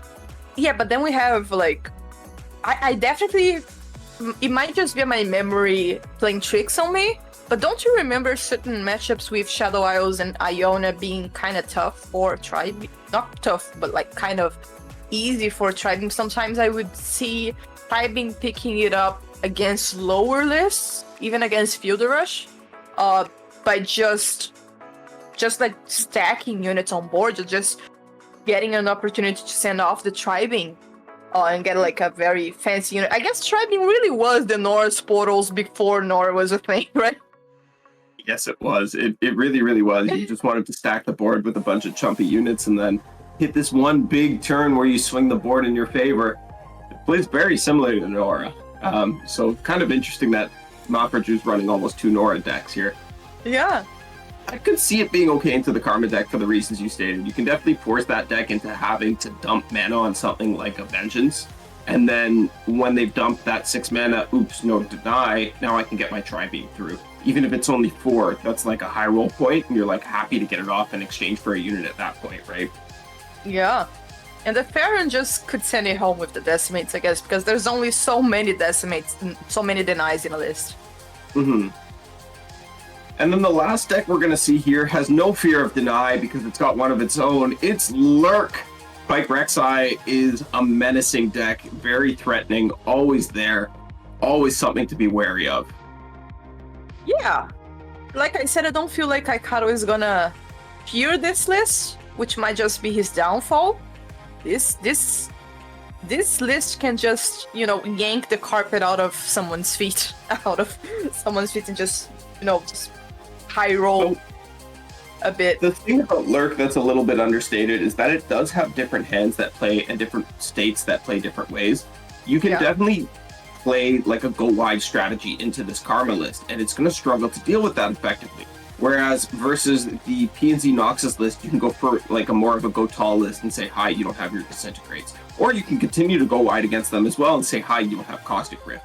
You can just kind of force them one way or another and then draw out your big threats, and eventually you're going to have Spell Shield units. You're going to have your champions to deal with their board. You're going to have Jawfish and a Rally just to pinch their mana when they have been forced to tap out.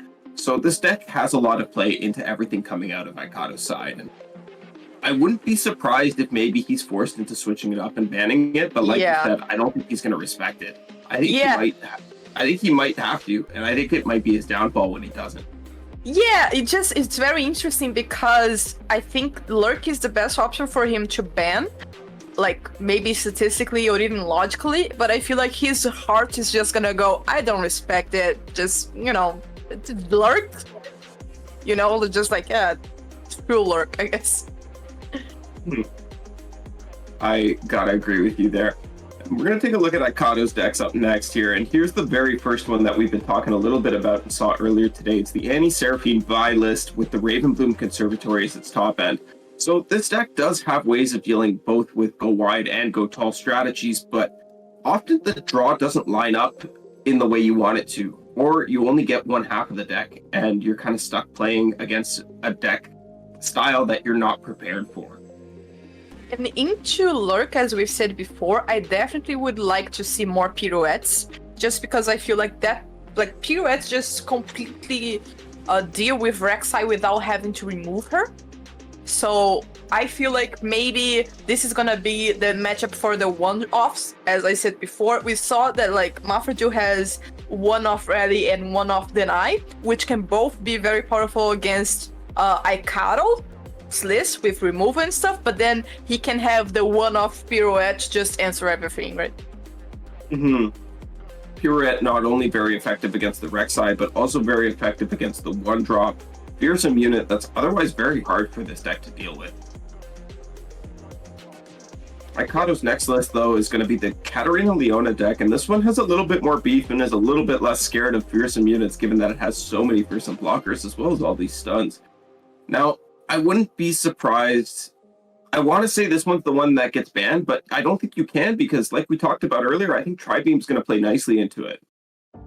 Yeah, Mafraju was forced into a difficult position here. We've been talking about Aikado's ban for a while between maybe Lurk or Draven Ezreal, but I feel like for Mafraju, this list is always going to be strong against her.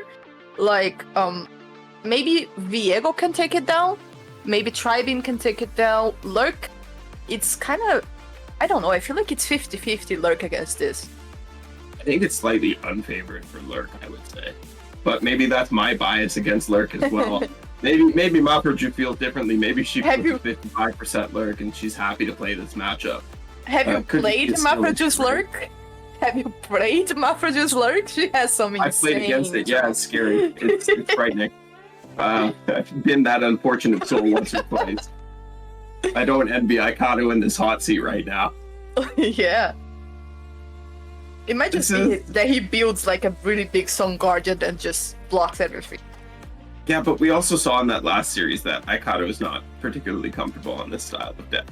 Yeah. He used a Might to trade off a Tentacle and then just didn't have enough gas to get there in the end game because of it. So Yeah. Maybe he also was dying that much sooner if he didn't do that, though. So there's arguments to both sides, but this deck did not perform in his last series, and we'll see if maybe ends up being his downfall, given all the nerfs to both Katarina and Leona at this point. But his last deck is definitely a spicy one, and the more I think about it, the more I think it's gonna have to be the ban because of the way it plays, and just because of the fact that Deny exists. Karma Maokai, this is spooky go hard. It's spooky. Yeah, definitely spooky here. It's just stall. I feel like if Mafraju is a bit tired, she might just ban this out of I don't want to play that many turns. You know, might just be like a logistics type of ban, I guess, or a psychological type of ban. Like, because we definitely have some players who just look at stall lists and just go, nope, I ain't playing that, because the longer I play against decks like that, the more misplays I do. Right?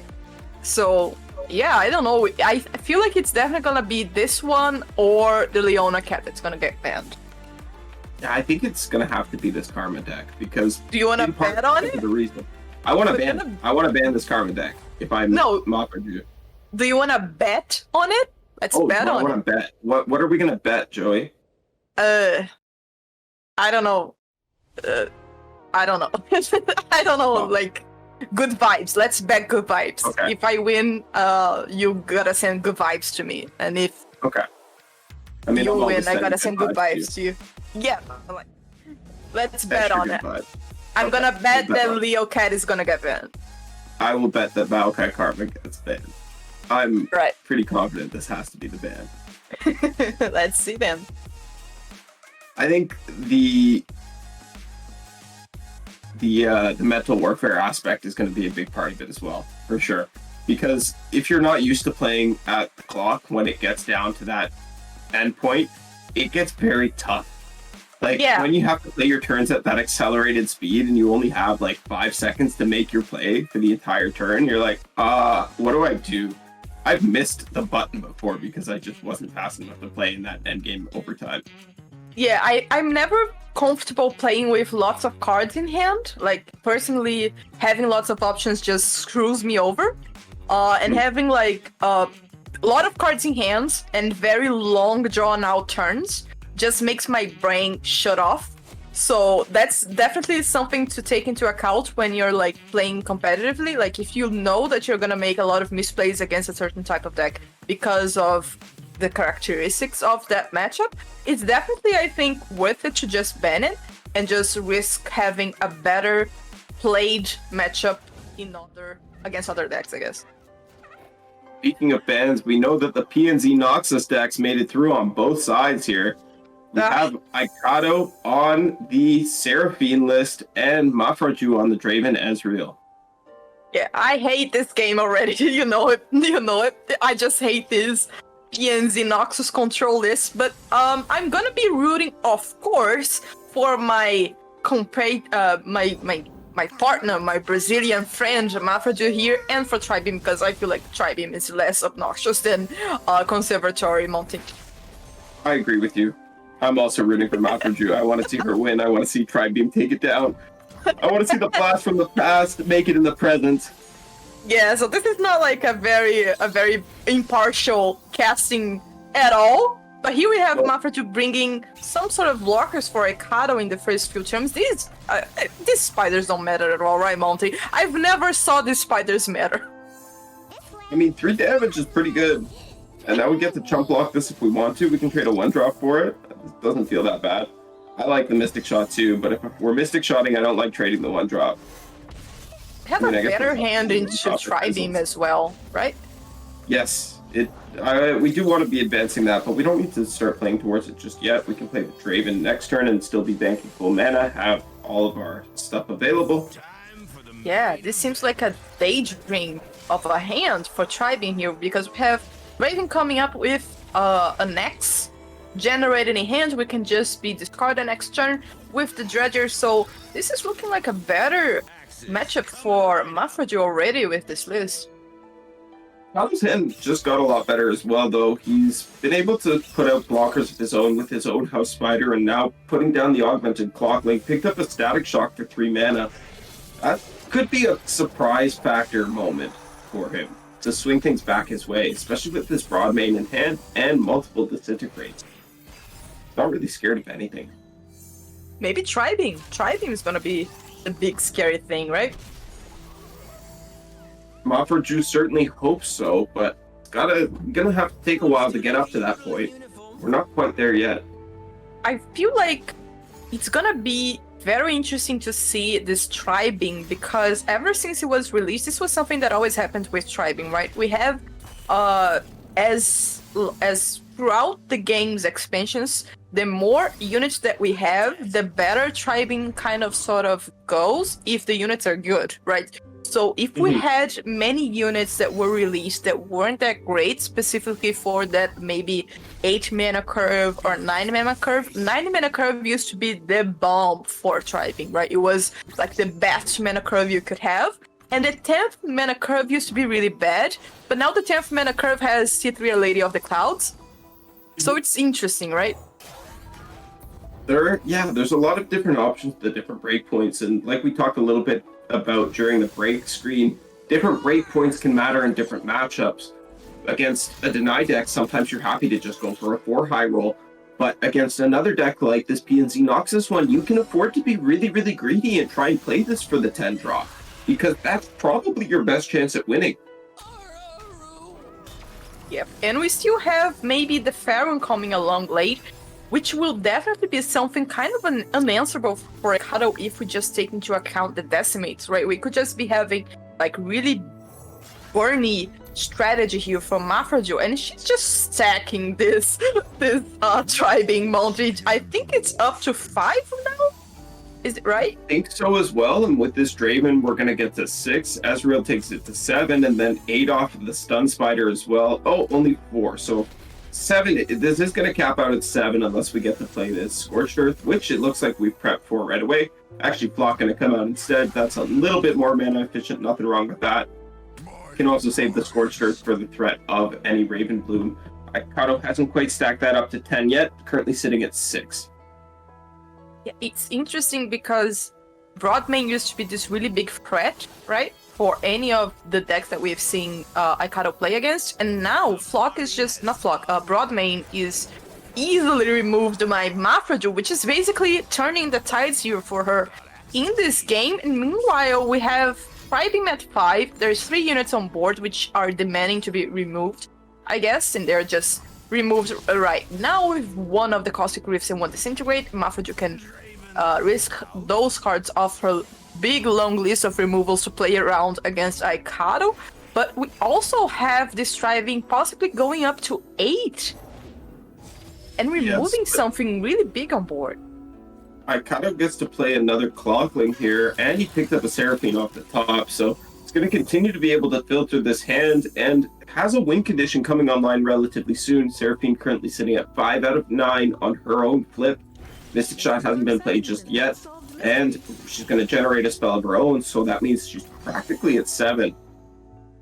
Yeah, the problem is, Monty, I don't feel like this list was built for Seraphine. You know what I mean? Like, of course she can win with just value alone. We have 2 Mystic Shots on Aikado's hand. We can easily go up to 6, right? Which could put Mafraju at 10.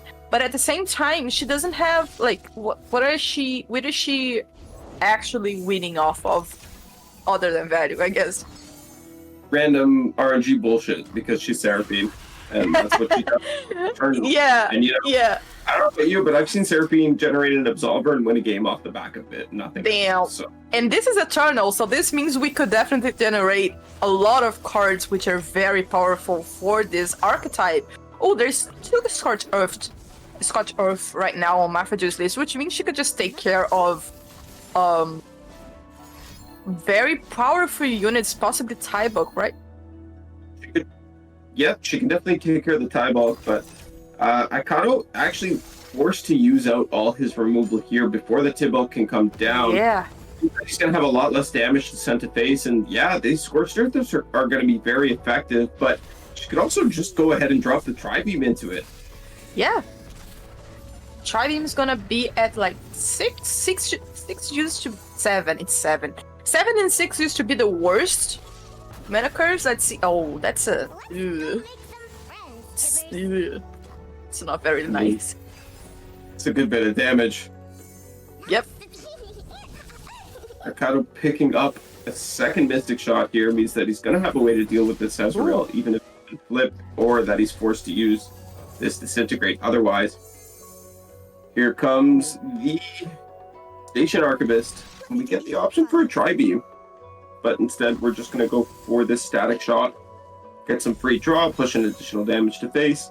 Seems like a good choice to me.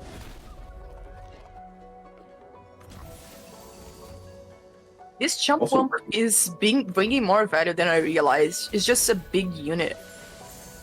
Yeah, since it's a 4/4, it's a lot to, it's pretty hard to deal with for a lot of units. Here we're gonna see the double Mystic Shot come out, or Mystic Shot, oh, double Mystic Shot and the Disintegrate. Yeah. Aikado really looking to flip the Zanny. It's very nice that we're seeing these spells onto units and not onto Nexus, because I feel like we're reaching that cap of health for both of these players to start worrying about the damage that they are taking. I don't feel like doing like value blocks and stuff is like an option right now. I agree with you. And here we're going to see the Scorched Earth played out on the Annie. Aikado doesn't want to block his own unit. Didn't want to block Annie to get the flip. Actual misplay.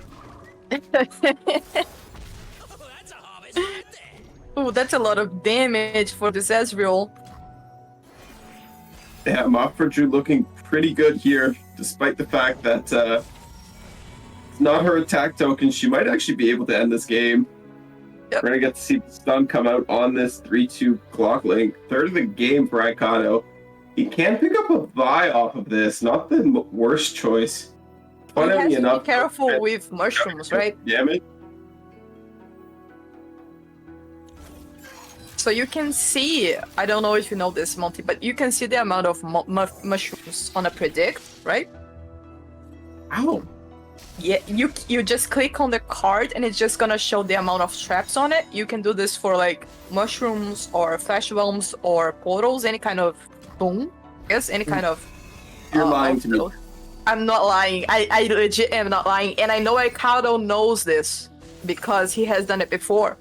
So... It's true. I'm not lying to you. You can do that. So, yeah. This is incredible. This is valuable knowledge.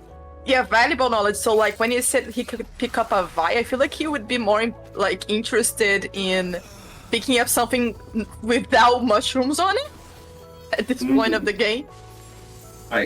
Given that he's at 2 HP, I think you have to be right. And this open attack swing is going to come through and end the game. It connects because he has nothing to deal with. Aikado going down 0-1 in the first round. Mafraju taking it for Brazil, putting herself as a strong contender for this third place slot. Joey, you got your dreams, Monty. You got your dreams of thriving, taking it up, and showing us all of its power. And yeah, the more you know, you can actually see traps and booms on predicted cards. So. And even more that I got to see here, my dreams are really coming true. Viego Ignore is on the screen as well. Yeah, and we still don't know what Aikado banned, so we still don't know which one of us won the bet. Well, we do, right? He banned Lurk. Or we don't know what Mafraju banned. Yeah, we were betting on Mafraju ban, but it seems like Aikado didn't let his heart hinder him that much and just banned the better ban, I guess, because otherwise I'm pretty sure he would just not respected Lurk. He realized that Lurk was his worst matchup out of all. Yeah. Yes, he put the ban helper to use, and this is a pretty good Aloof Travelers here. Going to burn the broad main out of the hand. Nice way to deal with a broad main is to never let it hit the board in the first place. That unit can be very, very pesky for the Viego deck to deal with. I love Aloof Travelers. Have I told you that? I love Aloof Travelers. Like, I just when Shizu made that list with just so cleave aloof travelers, like just mill, I would love that so much. I love that so much. I love this card so much. I'm a big fan of aloof travelers as well. I think it should still be a 3/4. Buff aloof travelers back. Yeah, bring back the glory days with broken shit, right, Mount? There's 2 people on the card, so it should have the stats of 2 people, right? That's how that works.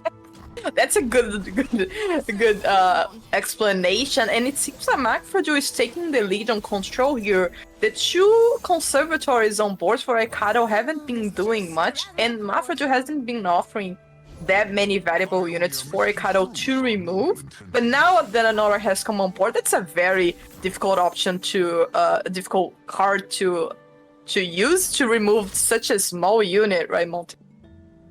Yeah, the Broadmain just to deal with the Nora is not exactly what you want to see if you're Aikado, but you're pretty happy to see a Vengeance come out in exchange when you know you have these Tibalks counting down. They're going to be very, very difficult for Mafraju to deal with because they're going to be overwhelmed threats of their own. And, well, when there's 1, it's bad, but when there's 2, it's even worse. Although Viego's showing up just in the nick of time. Ooh, that's a interesting pass. That's what I like to call a gamer pass. Gamer, the disrespectful pass, I guess. Mystic Shot gonna come out here, or at least be hovered. Instead, looks like we're gonna start with the Pilled Over Telstones. I've seen Mafraju do some sort of plays in which she just brings the vehicle like bigger instead of using like a glimpse or something. But this seems to be a pretty straight up glimpse. Glimpse is going to come out here, and now Aikado can use the high note in response to deny that. They'll feel really, really good about that. And then Mafraju's in a tight spot. Got no win conditions online, and Tibalt's come down. She's already burned through 2 Vengeance. I don't know what she's going to do from here, Joey. Yeah, she still has 20 health, so it might be a while until we see these Tibalts actually doing lethal damage. We need at least 2 of them right now. And on the other side, I feel like she could have probably just brought these Poké Sticks online sooner. Could have just been like poking at the nexus and trying to find something. Yeah, I definitely agree with you. We did see her trade off one of her spiderlings there just to save 1 point of HP. We could have seen an attempt for like a double husk play with if we went for the hate spike on the previous turn and then hate spike on the husk to kill the Tibalt. Obviously it wouldn't have worked because Aikado's hand is full of removal, but maybe it's an option to something to try. At least if we can get 1 husk set up, maybe we can play our Viego into it a little bit nicer. Here we see the Junk Construct come down, and now there's a 3rd Broadmain because Aikado is high rolling today. Yeah, we're just living in a free of Broadmain world, I guess. This card is just severely overpowered, in my opinion. This card just needs to go. And as you said, Mafraju has just run out of big removals, as we've mentioned. There are no big removals right now for her. Just small pings, dealing with units such as this Clockling. That's all she can do right now. And eventually, maybe she can find. This vehicle should have been bigger, I guess. That's the problem, right? This vehicle should have been bigger by now. Yeah, she really needed to at least activate the first one while it was on the field, or find a Chemiborn soldier to start growing him before he came down. But this attack is also very disrespectful. I like it. I think you just have to make the attack, right? If you don't attack, then what are you doing with this spot? Then this kills your whole board, so you may as well fire this off at the Tibok. And then you can at least Poké Stick the Tibok. And be happy that Aikado didn't develop another Tibok, right? Yeah, he actually didn't Mystic Shot there, and your Husk rolled Spell Shield, so you get to give your next unit an additional point of be.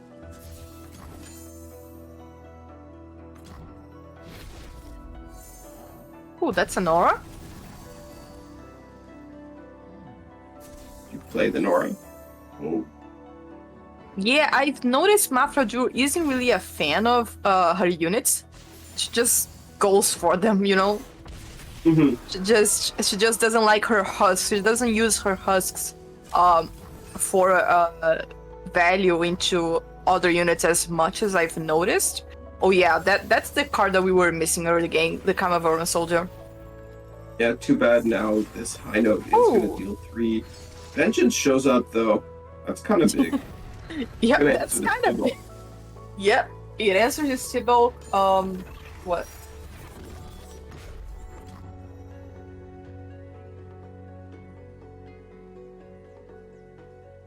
The main can't attack in.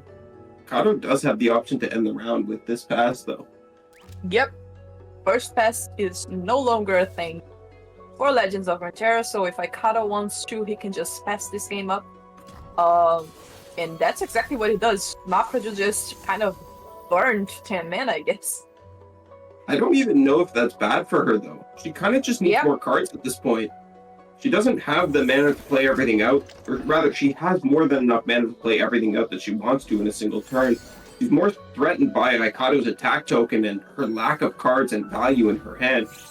So taking that pass is, on the whole, a good thing for her, in my opinion. Yep. I'm interested to see what she's gonna do with this soak, because the really nice play is soak cleave on junk construct, I guess, but that's gonna be answered, right? So I'm interested to see what she's gonna do with this soak cleave. Maybe it's gonna be a Kamavoran soak cleave angle, maybe it's gonna held for something else. And as we've mentioned, this is a one-off. This is a one-off for her, which is again drawn because I am casting her game. And Aikado rolled that spell from Rima with his Seraphine. He rolled the Runist Path. And that's going to get doubled for 4 damage when Seraphine split. So that's basically lethal in hand already. Yep. And here he goes. He's actually going to flip the Seraphine here, and he just he found lethal on and off token. Well, not quite. He doesn't quite have the mana yet. So, not the end of the world here. Mafraju does get the Soul Cleave off, but sadly Nora died. But here's 8 damage. Holy, and a draw 2. Ooh. I'm wondering if this... Did he just use Disintegrate instead of... Oh, because it wasn't new. He wanted to... Oh, I understand. He wanted to level up Seraphine just so he could go 8 damage off the Nexus. And only 1 portal off the top is unfortunate for Mafraju here. This Viego Nora list isn't able to find it against Aikado's PNZ Noxus deck. Aikado is really making a series, really wants to keep his name in the running for that 3rd place match. Really wants to give us more games to cast and the viewers more excitement to watch because he knows it's all about that content grind. Portapalooza nerf coming in clutch for Aikado here, hurting Mafraju's chances at winning this game. Can't even use that for an attempt at drawing the remaining portals. And even if she had, he just has lethal from hand at this point with the double Tibok played. The Static Shock and the Mystic Shock going to be it. And yep, wait, they just show each other. Is Atro fast in Eternal again? I didn't even know that. Atro is fast in Eternal all day. What? Monte is learning all sorts of things right now, guys. It's been a very enlightening experience for him. It's an exciting day.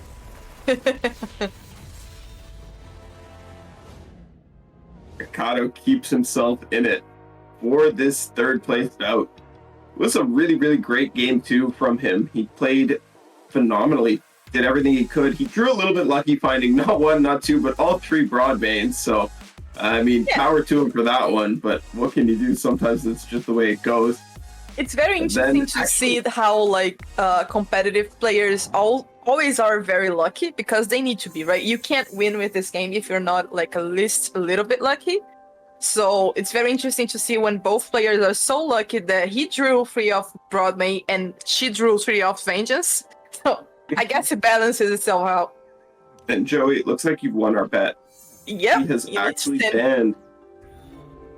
She banned the Katarina deck. Yep. The Leona deck. Yep. I don't know. I feel like this is doomed now. Karma has infinite time against Viego. Let's see here. I feel it could have been better if she. I guess the Tri-Being matchup against this one would have been better. So it's interesting to see how they chose to play this in order of decks. So Mafraju chose to play it with Tri-Being first and grab that win first. And now she has to play Viego Nora against Karma Maokai. Yeah. I don't know. This is definitely going to be a bit of a rough one. This Karma Maokai list might have a hard time dealing with all the threats, the 3 Viegos and the 2 Hydrovines, but I think the real way Mafraju needs to win this one is to set up her board in a way that she's got a bunch of portals stacked on top with a flip Nora in hand, and then be able to play the Nora and draw into it when it's removed, as it's being removed on the stack. Like that's how I'm envisioning this game being won from her side. I don't know if there's another way for her to do it. Maybe in a mana pinch moment with an Atro off the top after pushing early damage with portals, or like a hand like this. Whoa, that's a very aggressive deny coming out of That's a very aggressive deny, and I was just about to mention that Mafraju has drawn another one of our 1-drops, which is the deny from Bandle, which is gonna be very valuable in this matchup. So, I don't know, man. I feel like this game is moving a bit differently from what you expect, Monty. I think you might be right, Joey. This is a very aggressive opener from Mafraju here, and I love to see it. Quiet has picked up over Aikado is pretty good, though, and he's got this Mixologist that we talked about in the deck preview to heal him back up and give him access to some of these coins. He's not going to fire the Quietus off just yet. Pretty happy to take another 2 damage, feeling comfortable with the HP that he's got. And, you know, now Mafraju's got a choice. Does she play Viego? Does she play Nora? And she just slams the Viego, no fear. Yep. Mafraju really just says, you're gonna vengeance me? Just vengeance me, man. I do not care. But Aikado doesn't have like a straight up answer for this. This Viego might just be hitting. Yeah, he might be looking to go for something like a Ruination next turn, feeling like that might be his best shot at clearing up this board, and he might not get a better one until much, much later, which could be awkward for him to deal with this Viego and leave it on the board that long. We'll see if he does decide to tap out, and if it's wise enough, and if it's his best opportunity to cast it, or if he just continues to play slow and steady and look for more mediocre event. I was gonna warn our CDS players of me being the one-off queen of questing, but I just eventually decided not to. Because having access, I guess it's just a superstition, but like, imagine if a catcher goes to you and says like, oh, you got any 1-drops, you're gonna draw them. So prepare yourself. Because then Aikado might just be a little bit more inclined to the idea that Mafraju has that deny hand. But on the other side, if he does choose to go for a Ruination play, he can always just stack up those coins to have a deny of himself, right? So it's gonna be very interesting to see how this plays out. I feel like this matchup is not as drawn out as we expected it to be.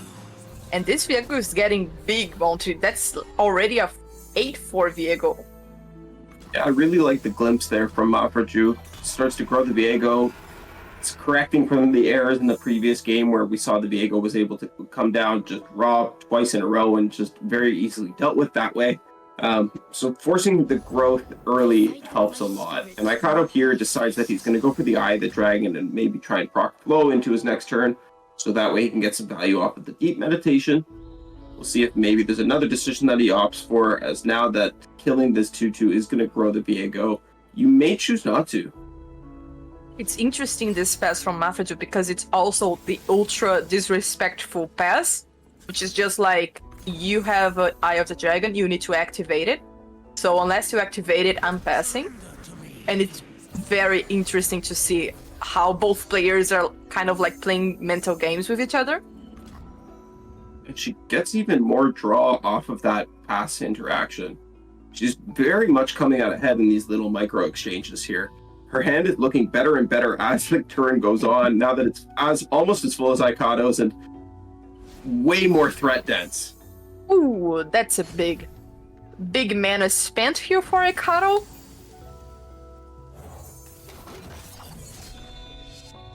Mafraju on a little bit of a turn timer though.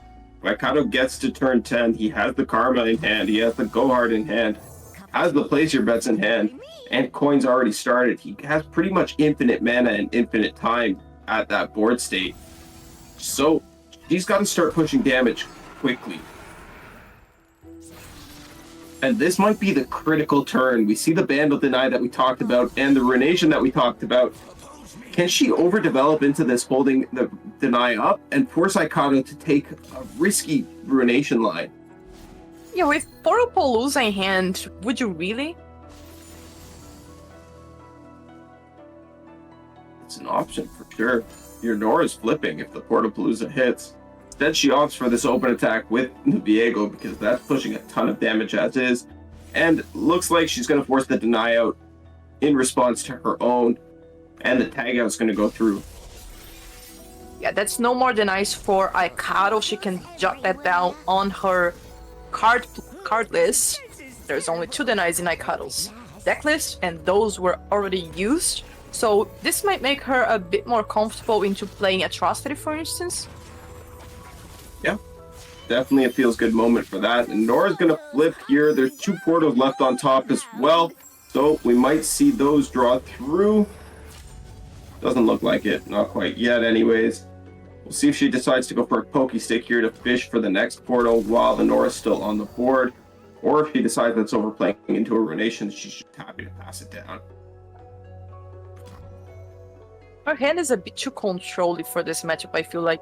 She's definitely holding off resources here with 2 Vengeances on hand, 1 Poké Stick, and she's playing it very carefully as to not go directly into these removals from Aikado. I expected to see at least a bit of draw here. Yeah, I would have liked to see third glimpse on another unit there and continuing to hold this Vengeance. But now Aikado has an opportunity to play this Karma into turn 10 or just ruinate this board, and Viego's got nothing to be dealt with. Oh, I just realized these Karmas can be dealt with by Mafraju. Yes, There's the no Vengeances are going to be huge here. As you mentioned, Joey, there are no more denies left for Aikado. And wow, that's a feels bad portal. Yep. Portal doesn't do anything, unfortunately. Is Maokai close to flipping, actually? Just like a general question. No, he's at 7 out of 25. Oh, perfect. Karma going to come down here from Aikado, but as you said, there is a Vengeance available. There's no deny to deal with it. He can still get value off of Place Your Bets, I guess. Mm-hmm. And still play your second Karma.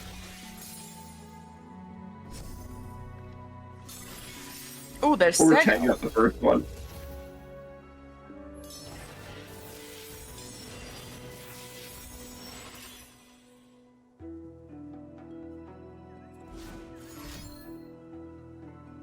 God, I hate Karma. God, I hate Karma too, man. I feel like it's not really Karma, but I feel like, for instance, this tag out shouldn't generate coins. Like the second tag out shouldn't generate coins, I guess. Which I think wouldn't work as much to deal with the Karma problem. But at the same time, man, just like this just is the cherry on top, right? Yeah, absolutely. I agree with you. It's not like actually the Karma that's the issue, because you do have the entire game leading up to this turn to deal with her. And it just so happens that this deck that Mafraju is playing can't really close out the game in an effective time frame unless it's got a very early aggressive hand, which we did see her draw out, but then Aikado kind of had reasonable answers for it, and she wasn't able to stabilize with that Nora and the big 4, 5, 6, 7 drops like I talked about in the beginning of the game. And like that's in terms of control list for Eternal, the coin interaction with Karma might just push it a bit until like the control to end all control lists, which used to be exactly this list before. The Go Hard Karma list used to be the control list to end all control lists because the late game is unparalleled. But at the same time, it's still very, like, this is not a solved game at all. I guess the only thing that could just really drive it home for Mafraju would have been like a really big Viego into Atrocity. Like, that play is always gonna be unanswerable, I guess, for Aikado, considering that there's already been two tag outs and 2 denies. Mafraju draws into a Yeti here. Not exactly what you want to see, but you know, it's got some stats. Not the worst thing in the world at this point. Now, the Viego is going to come down as a 13-12 fearsome unit. No fearsome blockers with the exception of the Karma herself. Aikado might be forced into a really tough spot of having to block here, or spending his last Karma to create some more and generate some random units. You can also go for the draw with Until Dusk, right? Just draw, hope to get like the 3rd tag out, or one of his vengeances. Oh, he generated tag out and a vengeance. What? I'm just gonna be quiet now. Cool. You take Jesus take the wheel here, because I'm just gonna be, silent. That's cool. Aikado's chilling now. Montier sounds so angry right now. You know, I was here for it. Honestly, if Aikado's really here for the content, he'll play the Encroaching Shadows. That card, just make his whole deck ephemeral. It's fine. Not like he has units anyways. Just double up on that. It's a huge buff. Now Mafraju doesn't even have the mana to glimpse here. That was second Viego or third Viego? I think that was third, right? Second Viego. Okay. The first one was just tagged out, so he got replayed, and then killed. Right. So this is second Viego. And the interesting thing, though, we can still get there, Monty, with these mists. Do you realize that? We can still get there. It's still definitely within range. She has another... there's third Viego, and we have another Hydrovine as well. Why is Aikado tossing all of his deck? He's trying to flip Maokai. Oh, he's almost there too. Damn. Yeah, he's at 23. He's gonna flip Maokai next turn. Damn, this is a match. This is one of the matches of all time. Also, if he tosses enough, and he tosses quickly, he can shuffle Gohards into a thinner deck, so he draws Gohards more often. Maokai flips on the open because of the Dragon Link spawning. This is a nice setup by Aikado. It's going into his attack token as well, so he basically has infinite cards at this point. He can even choose to toss more here if he likes, but instead, just going to go ahead and start shuffling these Gohards and then drawing through the remainder of his deck. He's set himself up so nicely for this end game position. I don't know if there's anything that Mafraju can do at this point.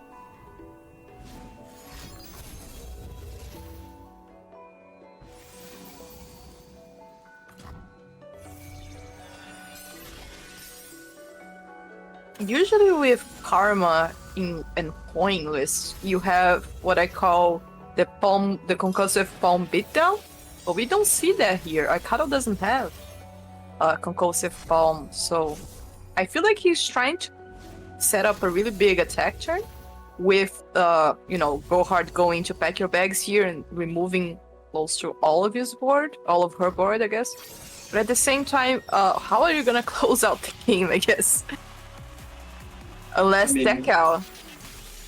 There's like 4 cards left in her deck. 3 cards left in her deck. No champions. Last Viego is in the hand that we can see it. Unless she draws exactly Vengeance. Or Atrocity, sorry. Plus this Viego on the following turn. I don't know that she can win.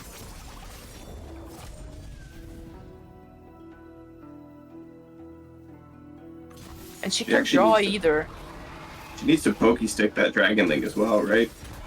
I don't know. I don't know how big is Viego right now. Oh, but she can't even. Drinks are cold and gossip's hot. Viego's a 14. He's at 14, so Yeah, you couldn't he let needs to him grow. heal at all. But then you have the Mixologist as well, so I'm not sure. And there's two. She And you won't actually have needs to Nintendo. go for 20. She actually needs to go for 20. It's her only hope. Mm-hmm.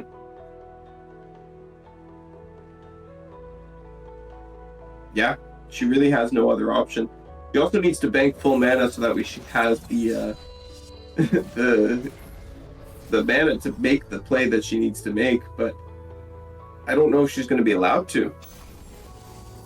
She waits for me beyond the mist, my queen. And that is considering that Aikado doesn't generate some shit, I guess. Ooh, I would take this pass 100%.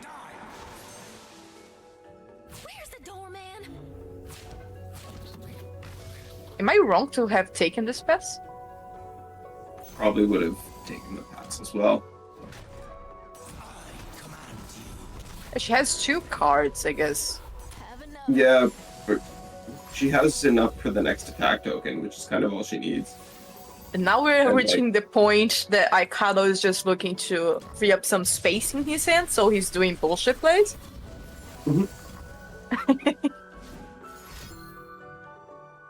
He can also just continuously start throwing pings at this. Oh, What the wow. fuck is this? This is not bullshit plays. This is Aikado winning the game. Yeah, what the fuck is this actually? This is fucked up. That's what it is. I am not excited for Eternal at all. If I see this, I'm banning y'all. He can actually kill this Viego with him, And he gets to keep a Vile Feast. Yeah, what the Unbelievable. fuck? Yeah, now she's just... Yeah.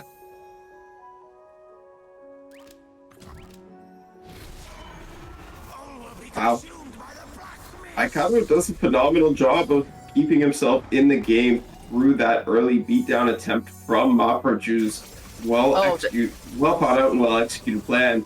And he sets himself up perfectly for this endgame scenario, is able to flip the Maokai once he gets the leveled karma on the board, uses both his denies, but says, hey, doesn't matter because I could just make more karmas and, you know, I have recalls and stuff. And is able to protect the first one through multiple vengeances. Yep. Brilliantly executed, very well played. Shows us why he's able to get here to the third place match and how he's able to win and make it through this CDS to the finals. Dang. Yeah, Joey, and what were your thoughts? Mafraju wouldn't really have the atrocity out. The atrocity was, as we've seen, tossed out by Maokai. But yeah, I'm not excited to see that deck play at all. I'm not excited about it. Like, I don't know, man. Like, Shadow Isle's karma was never something that God intended to be real. I'm not a fan of SI Karma either, but you know, it was very well played by Aikado there for him to take it down and to make it to the third place match in the first place. You know, I'm sure he wishes he was going up against Capitao or Spidz in that finals, but he had a shot and he missed it. So he'll have to settle for that bronze medal. Yep, congratulations to Aikado and Mafraju as well. Really well played by her. Particularly gave us the brilliance of tribing one last time right before Eternal season kicks off. So congratulations to Mafraju and Aikado. Aikado picking up the third place, Mafraju keep picking up fourth. And we'll be having a break right now, right, Mo? That's right. We'll see you guys right after the break for our grand final. So stick around because you don't want to miss all the actions of Spidz versus Capitao. It's going to be phenomenal. Catch you then. We really want Nami and we want Shelly. Cosmic Youngling top deck. Teemo over there. You played Teemo half as much as I have. Yeah, at this point, it basically is a shroom Jesus Christ. Yeah, I take it back. Triple Teemo is in fact Shroom aggro. That's my bad. I thought I was playing a good honest deck. If we have a moment to cast it, Teemo's Mushroom Cloud was the second Teemo in hand. Oh, so it's just a leveled Teemo here. Which never happens for me! And we have flipped Teemo in a deck that runs no Shroom support. That's a doubling to 30 already. Jesus fucking Christ. And so it begins. Nothing like Sudden Surge or Stress Defense. So I think we should be able to still Flash Freeze. And there is the Avalanche for the dreams that I was just speaking of.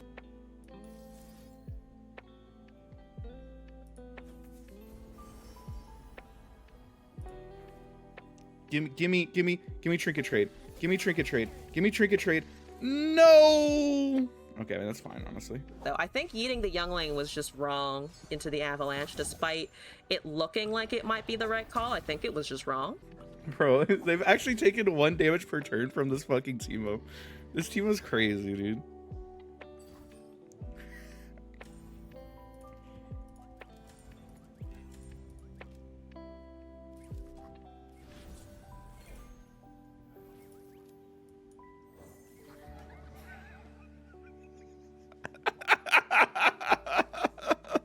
Let me draw here, I think. That's a Divergent Paths, unfortunately, and it perfectly counters everything that I just tried to do. So we're just gonna pass and then hope that this is enough to live until the next turn. We can go and stack both of these with the intention that we buffed up Teemo, he's gonna hit now. So, I mean, I just have to hope that the top deck here is perfect. I just have to hope here that the top deck is perfect, and then I also immediately also find Star Shaping. Mushrooms. Mushrooms.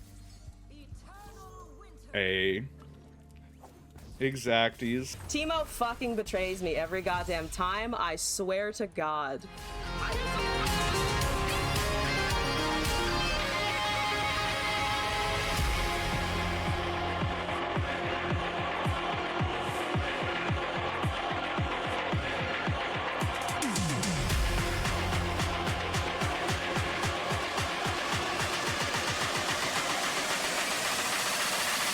Virus.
Hello, everybody, and welcome back to the grand finals of the CDS. I'm Monte Cristo, and I'm joined by Joey Sticks. And Joey, how are you feeling for this grand finals? I'm feeling confident. I've just put up like a very hype Brazilian playlist to take this finals because you know I gotta root for my boy. I gotta root for Capitao Circuit, so I got even the t-shirt here and the biceps to support the biggest TF player that I have ever seen, Capitao Circuit. But we also have Spidz going, right, Monty? Yes, and I'm gonna throw my lot in with Spidz. I hope to see her take it down. I really want to see her succeed. I think she's been one of my favorite players to watch throughout this entire series. I've loved seeing all her different decks and everything that she's brought and been so creative with. So I'm really looking forward to this finals. It's going to be phenomenal. Capitao's Ionia decks with the Rise, with the TF set, they've been really amazing to watch. And then, of course, Spidz with her Nartaric list and all that stuff has been phenomenal. And with that said, here's the Nartaric list. Joey, how do you feel about this deck?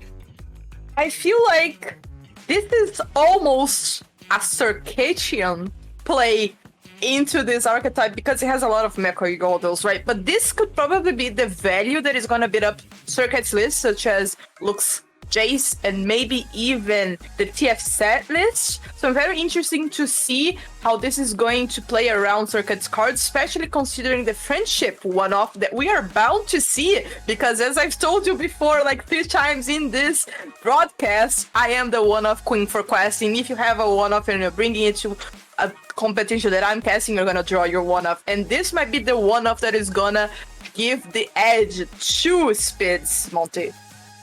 Yeah, it definitely could be. Another one of the other one-ofs, actually all the one-ofs in this list can be very, very impactful against Circuit's lineup. Signposts and Minimorph, both phenomenal against his champions in all 3 of his decks. And Signposts, of course, very, very effective against that Jace Lux deck, since it does kind of want to have one big pivotal turn with a very impactful spell. And if you can deny that, well, that's great for you and your tempo gains. But Spitz's next list is also going to be a really good one into a lot of what Circuit's brought, because it is the Demacia Illaoi deck. We can get it up on screen in a second here, and there it is. This deck has a lot of game and a lot of ways to build tentacles. We've seen it earlier winning through the Nakakaboros. We didn't even see the Illaoi draw in that game, never mind played. Joey, what are your thoughts about this deck, and how do you think it's going to line up into Capitao? This deck is, I think it's the most, for me, I guess, and it might just be an amateur opinion, I think it's very difficult to predict how it's gonna go into, for instance, Jace Lux, just because that deck can play in different ways, right? You can just go control-y with Jace Lux, or you can go mid-rangey with Jace Lux, and I guess the best option for Circuit is gonna be to go kind of like control-y. I'm not sure that his hand is gonna allow that, and I'm not sure that that part is the strongest part of his Jace Lux. And considering his other decks, I don't think Rise can deal with this one, particularly if we go for kind of like a wide board, because we definitely can build a wide board here with Broadwings, His Voice, and Baru Lukao. It might just be enough to bring Rise up. And on the other hand, the TF set is probably the one that I think could deal with this one the best, right? Because you have TF going into stun, or maybe some removal, maybe some value, and then you have set removing a lot of things, then tag out. I don't know, Monty. I definitely feel like this is the most mixed up bag of all of the decks against Circuit. I definitely see where you're coming from, Joey. I think the Cataclysm and the fact that it can bypass stuns is going to be a very impactful thing for Spidz here, especially in these matchups. We talked about it earlier, but it didn't really matter quite so much in those. We didn't see it come up, at least. But I think for this finals, that's going to be a line that she's going to have to look for and hope to find. And hopefully she will be able to find it, because her final deck, the Darius Gwen list, this is Mono Noxus in all its glory. This deck is maybe not going to be the best into Capitao, but maybe it will be. I don't know. This one's the mixed bag for me. I'm not sure. I don't know, because on one hand it's fast, but on the other hand, like, you can just recall the big Darius, and then what? Like, there's no overwhelm unit to finish the game, and then you deny the mates, and like, okay. But then you have hands which are just like 3 of Crimson Pigeon, 3 of Legion Rearguard, and what do you do? That's true. That's true. Right? This one is like a wild card, such as is Spidz, right? Spidz is a very wild card player here. So I don't know. I think this is gonna get banned. We'll see. Spidz is definitely going to be hoping that she's able to take it down against Capitao because she's struggled against him the most out of any other player during the regular season. And Capitao has made his name known today on today's broadcast with this TF set list. We've said it's something that players and viewers should watch out for when the Eternal season comes to light because it's been very, very powerful in today's games. Yeah, I think the most value hoarder list that we've seen here today at Champion Draft Series is probably this one and Aikado's Maokai Karma. So these are the lists that don't seemingly have a win condition. Aikado only had like a go hard as a win condition, and this one doesn't even have like a straight up win condition other than maybe Seth and his showstopper, I guess. So yeah, this deck list is just winning off of value. So yeah, I'm not sure. It might just be the menace for the Eternal Ranked coming up in a couple months. Saw it be very, very powerful earlier today. Yeah, Flip wasn't quite online, but it was definitely a threat in multiple games. And Capitao shows that he's not only great at piloting the deck, but building it as well. Because 5-punch Pablo was huge, the homecomings were big, the deny was big, and the risky venture allowed him to get the showstopper off, which was very, very impactful in his win. His next deck, though, is going to be that Master Yi Rise deck that I detest so much. Not because it's poorly built or anything like that, just because it's Rise. Dude. Yeah, it's rising its full glory. I think the only nerfed card here is Drum Solo. Yep, it's only Drum Solo, which is the nerfed card here. And considering the shard's spell mana shard, I don't think that that nerf really hit this deck, I guess. No, I don't think it hit this deck at all, Joey. I gotta agree with you. The Tasty Fey Folk, the Eye of the Dragon, the Claws of the Dragon, all going to be very effective tools at helping this list stall out. And the Master Yi, of course, being very, very effective. We saw in actually his first series of the day, Capitao was able to use the Yi to draw out a lot of pressure tools from his opponent and just force removal and clear out the way for his Rise. It was, for those of you who might be wondering why there is a Yi in this list and why it's not just mono Rise with Pink Region, it's because the Champion Draft Series has a special limitation. Alongside the fact that you can only play champions that you've drafted, you need to play a champion in a region to have access to that region's card. So that's why this Rise and this list looks the way it does. But then the final list from Capitao that we've got online for today here is going to be the Jace Lux deck. And this is a deck that I'm a big fan of. I think the Hexbliterator tech, the 3 of there, is going to be very big for him today. I think that's going to be very impactful, and it's going to matter a lot against Spidz's big units. Yeah, like I said before, this deck can play in 2 different ways. It can put on pressure and it can deal with the board.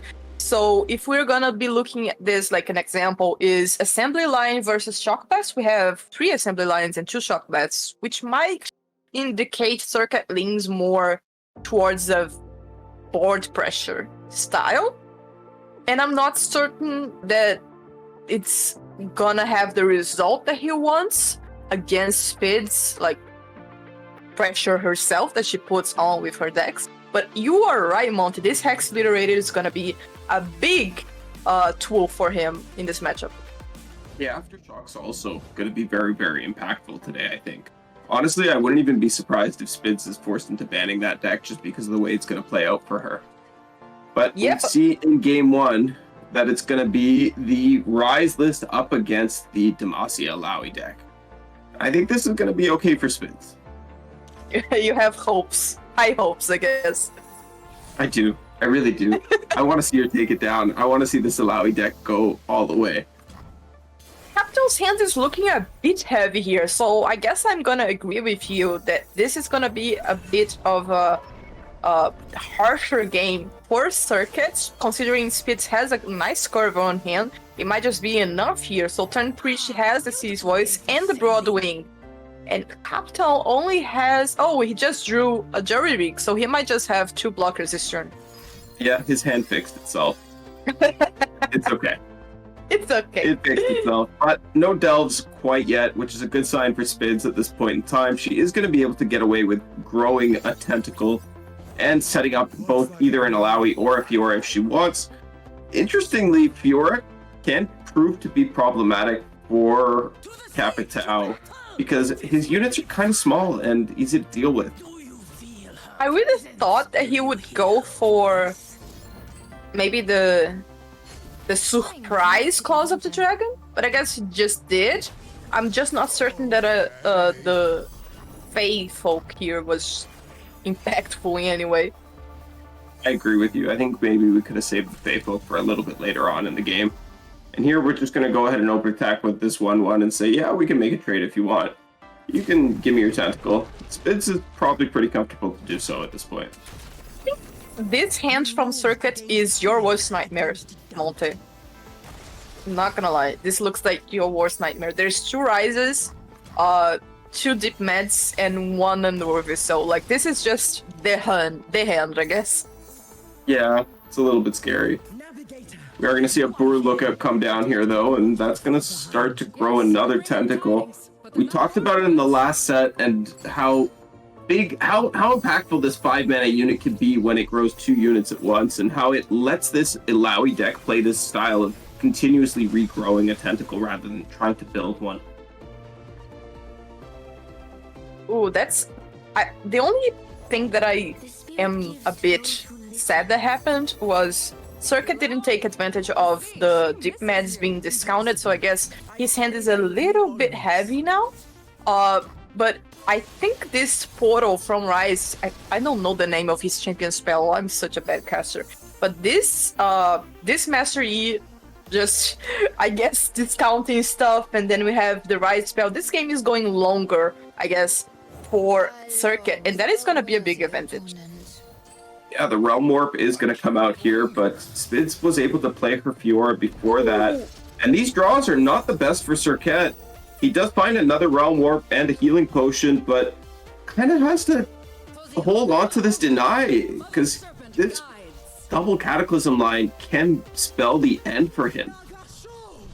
Yeah, this is 14, but I guess we can take it. Yep. Wow. So that's actually just game, right? Should be.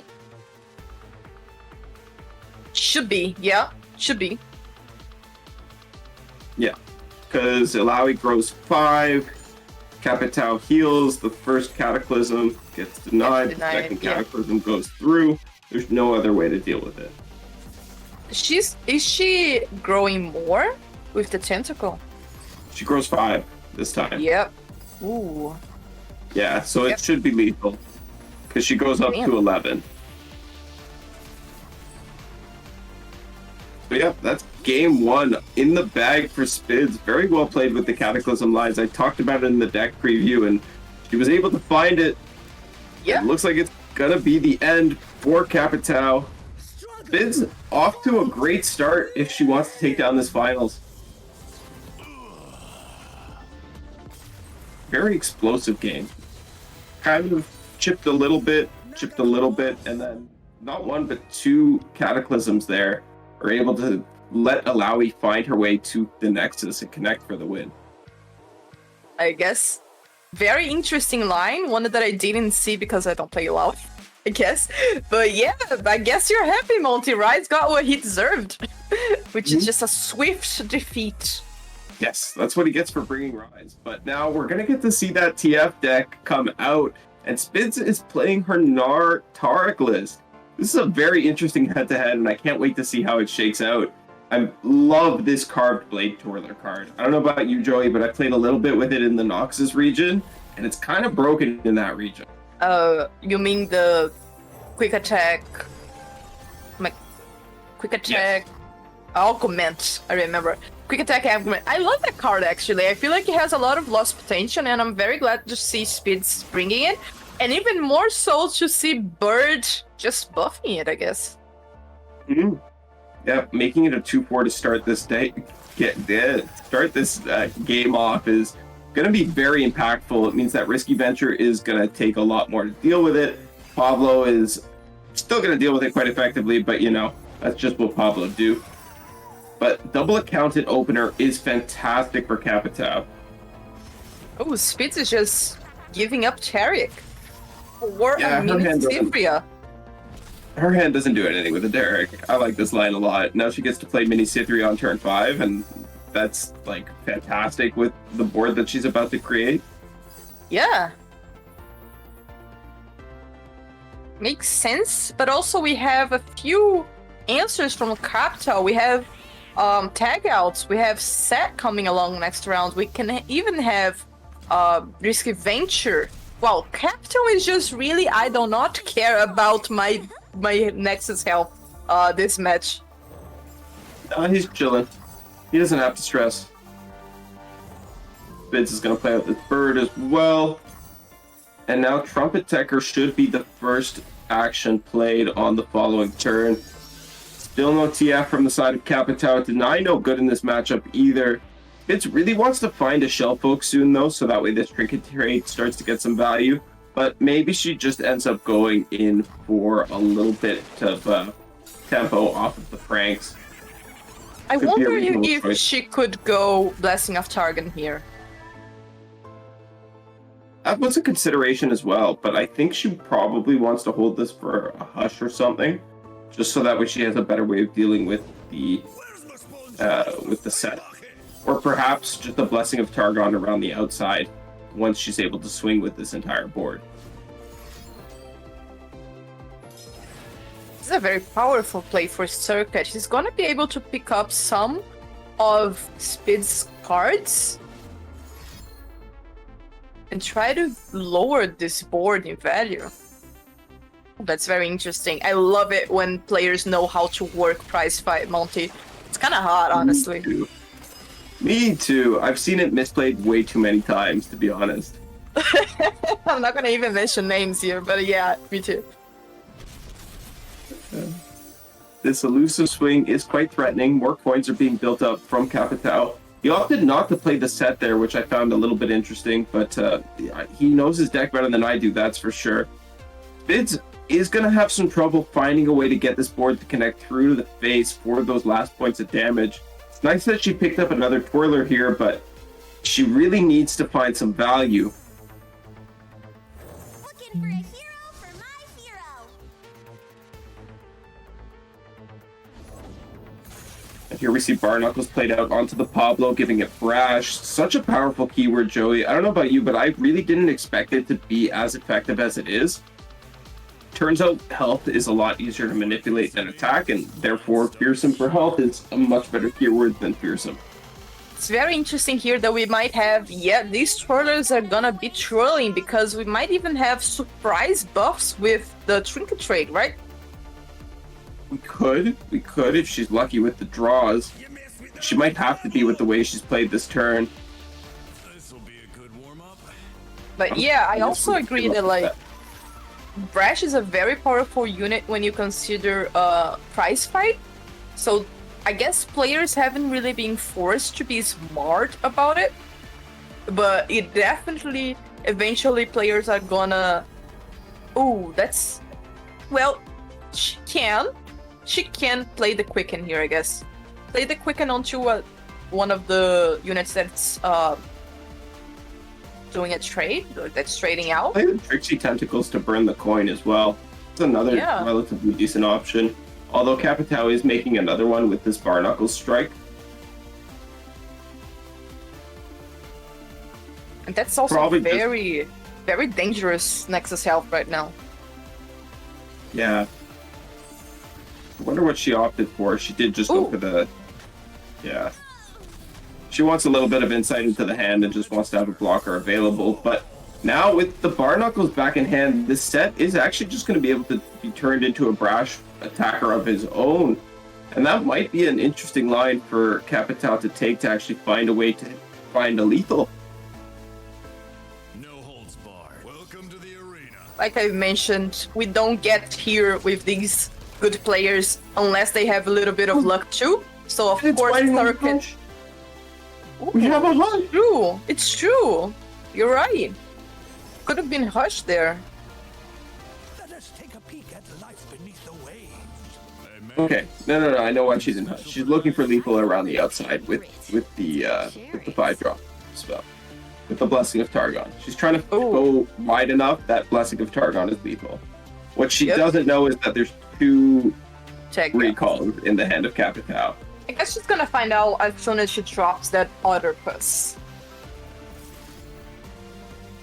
Oh, maybe we're going for a Behold the Infinite line? Oh, I like that. One single Phoenix would be enough here. I really love the old Targon strategy, which is just, I'm gonna get a win condition out of my butt. Win. Mm-hmm.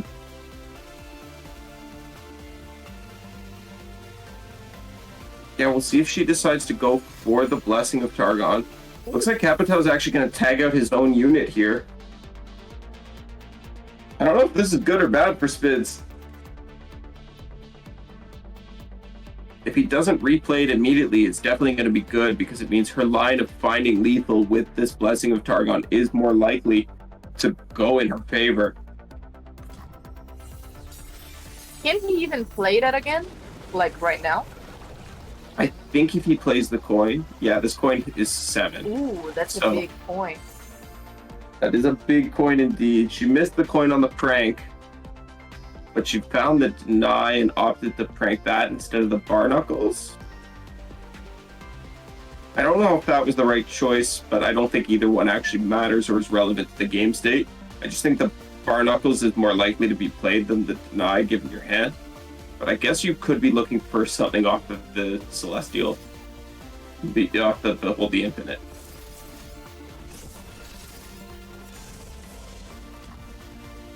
Why did we...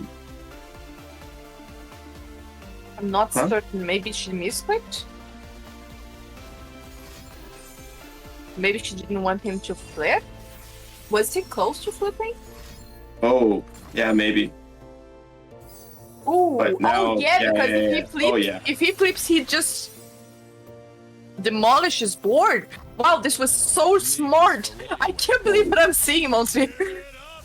I was so clueless, and then I was so clued in, and now I'm like, oh no. Oh no! Oh no! Oh no! This and the was showstopper so gets to be smart. played anyways. Oh no! Damn, I love it when players do stuff like this. They're so smart, and sometimes I feel so dumb because look at this right now. This is so smart. Oh, this is just perfect. It so feels bad because we could have started the turn with the hush and like maybe dealt with the set, but instead the set survived, and then it is set things anyways, and we just ended up in a really bad spot. Now there's a TF in hand and a second set on the board, and oh my goodness. Deny is going to be played on this pokey stick. Oh, it's doomed. I'm sorry, Monty, but I'm loving this. I'm sorry, but I'm just loving this. I'm sorry. Oh, he didn't play the deny out. Not that it matters because we drew an Otterpuss. It's okay. We're one step closer towards drawing something worthwhile. Damn, this sign-in is gonna hit hard, man. Can we have a TF level up? Can we have a TF level up? I think we're gonna get a TF level up. Damn, I love this list. This is something else. He has the mana to play the TF's pick a card as well. He can just send the deny back up. Oh man, this is perfect. Yeah, send the deny back and let the other one get And that's 1, 2, 3, 4. Yeah, 3 will go 4 at the start of next turn. 5, 6 plus these 2. So 6. If he draws another draw, it's baby. No draw, card draw no yet. draw. That's place your bets though. Draw! Yes! Give me TF level up! Okay, Guiding Touch means Spidz is not dead to this red card. Come on, baby! them. It's missing like one card. Don't have quite enough mana on these coins to Homecoming Arsign and replay it. If he gets another Not the showstopper, option that's Spidz it, was right? hoping for. Oh, this Gnar deck is just not getting there. Not able to find the mana choke in the early game with the pranks that she needed to. Not able to find a win condition when she needed to. Had a very aggressive early opener, but Capitao was able to stabilize when he needed to, and he's made a series of this grand finals. There's the TF flip that you wanted, Joey. He shows his card, all of them on the table, and now he's gonna swing in for the finishing push. Seth pulls the conchologist to the side, and 3, 3, 3, 4, 5, whatever it is. -12 for Spidz. 1-1 score. We're going to a game 3. Let's go! TF! Yes! I love this list. Love That's this a list. really exciting list. He showed that he built it to do exactly what he wanted it to. And that's just take control of the board, stall out, kind of do its own thing, and chill while your opponent tries to remove your threats, and you just kind of say, you can try your best, but you're not going to get there. And Spidz finds the mini-morph and the friendship here in her opening hand. Does she decide to keep them? Nope, full mull instead. Those cards maybe not so useful in this matchup. Wants to put on early pressure with her augment units and the Tarek. This hand seems a lot better for her goals. Yeah, I guess the real difference here is gonna be maybe how many landmarks Capitao can get on board, because if we get like a regular flow of the damage landmark with the draw card landmark and maybe the spell mana refill landmark, then we can get a really good defensive position for him. Of course I'm talking about this because I'm rooting for him. But Spidz deck, I guess, has a natural advantage against his. So Spidz opted for the Trumpet Techer there again, but I thought I saw a mech, Professor Von Mech, which would play a lot nicer with these augment units. Maybe clicking just a little bit too fast, not thinking through fully, or maybe she has a very specific goal in mind. I know Spidz is the type of player to have scrimmed out her matches a lot. The moment she had access to her opponent's lineup, I'm sure she was playing it. And I'm sure given that Capitao's played these decks previously, she had some idea that this might be what he's bringing. So I'm sure she at least somewhat prepared for this. We are halfway through what I've mentioned before about the landmark game plan. We are just missing the spell mana landmark to get a steady flow. But I think maybe the idea here would be to go for the stun now. So the stun is going to come out on the Tark, and then the 3-2 comes out as a result, but it can't block this 4-3 coming in. Neat little interesting interaction with the augment units. Tarek duplicating spells actually counts towards their augment as well, so that's pretty funny. Oh yeah? I didn't know that. Yeah, Karma will do the same thing. Same with Seraphine. Anything that duplicates spells will count towards, the second spell will count towards augmented units. It's pretty funny. I'm so excited, Monty. I feel like this is gonna be the matchup of the ages here in the Champion Draft season. I'm not even lying. I legit am so excited to see. Capitao has so many answers for next turn. And Spidz has Mini-Morph in hand and a bunch of other units, so I'm very interested to see what happens next turn, what it's gonna be. We will have maybe Freeze and the Claws of the Dragons picking up half the board. We will survive. Like, it's actually honestly very exciting. Yeah, it is. It's very, very interesting. There's so many different options available to both players in the next turn. And Capitao might have all these options available, but he doesn't have the mana available to deal with this board from Spidz. But maybe she chooses to just immediately mini-morph right before she goes for anything else. Like, there's so many choices to both of them, and I don't know which ones they're going to make. She actually opted to play the Squeaker without discarding anything. I think that's very, Interesting.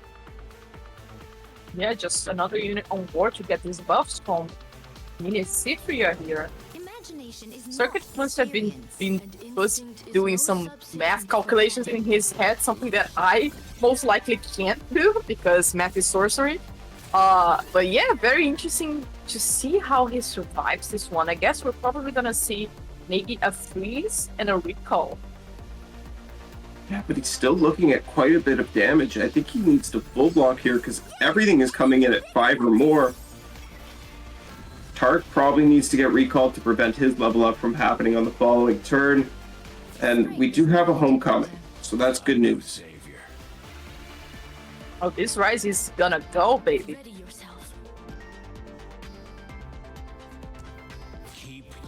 This might actually just be lethal. No, homecoming can recall from a... Okay, no, looks like we're gonna freeze. And that will make us a 3-2 to block. Okay. Yep. Rise stays alive, gets a free trade. Half the augment units are off the field. We're at 7 HP. Have you met next turn?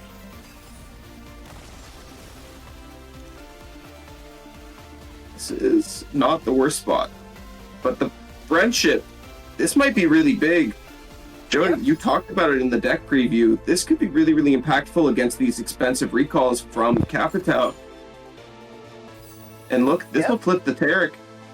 Spidz gonna go for it.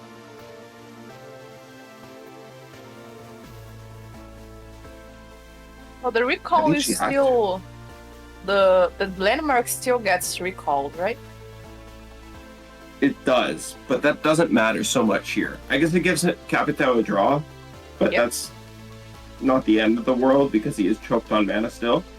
She could just be considering saving this and replaying it tomorrow, replaying it after the recall, so that way she can open with the barrier and protect 2 units. It looks like that is going to be the line she chooses for. I feel like that's a better play just because it doesn't really matter if Tarek is flipped, I guess. Does it? I don't think it does.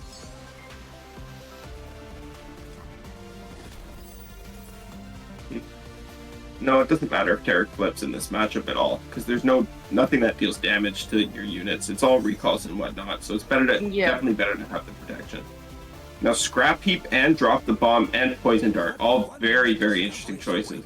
Looks like it is going to be the Poison Dart here.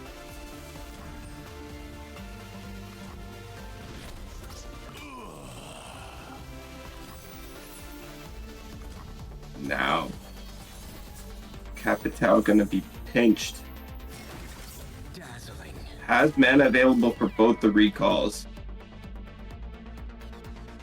Can we survive without giving up much of our hand here? For instance, if we do... Yeah, this is all gonna be defined by these hands because Spidz can go Friendship and Blessing of Targon. She has both available. Meanwhile, Capitao just has 2 recalls, so he's gonna have to be really careful to what he does here.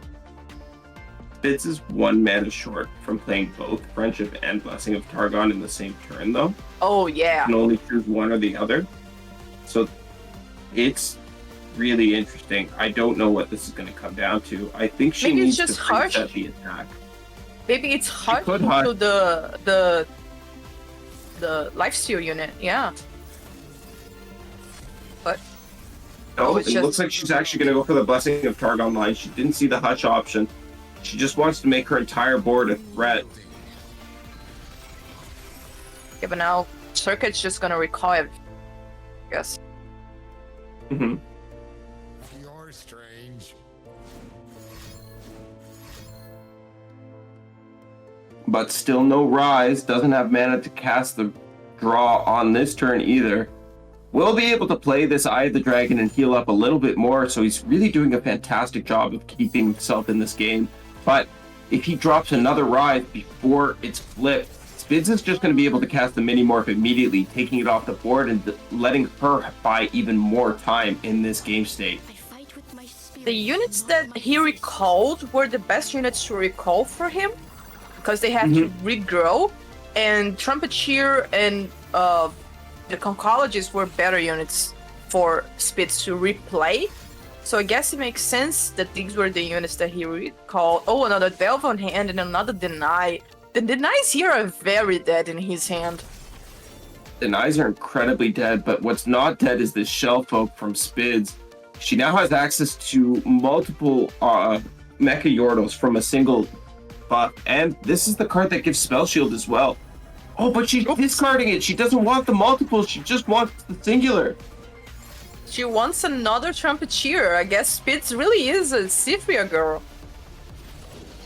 I like that choice in this position, but I really think she should have just played the Shellfolk and discarded a 1-drop. Or discarded a Taric. Oh, we have another.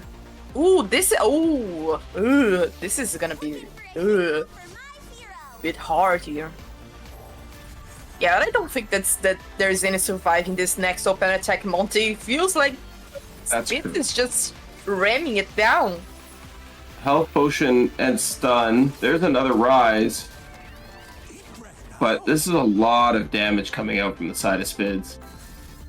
Gonna buff the end unit just to make it even. And she has Friendship, so really impossible. Yeah, that's true. Friendship for Barrier or for Barrier to block Lifesteal or Spell Shield to block this stun depending on where it's cast. Ooh, looks like it is going to be the stun. Heck, she can even mini morph to stop the lifesteal if she really wants to.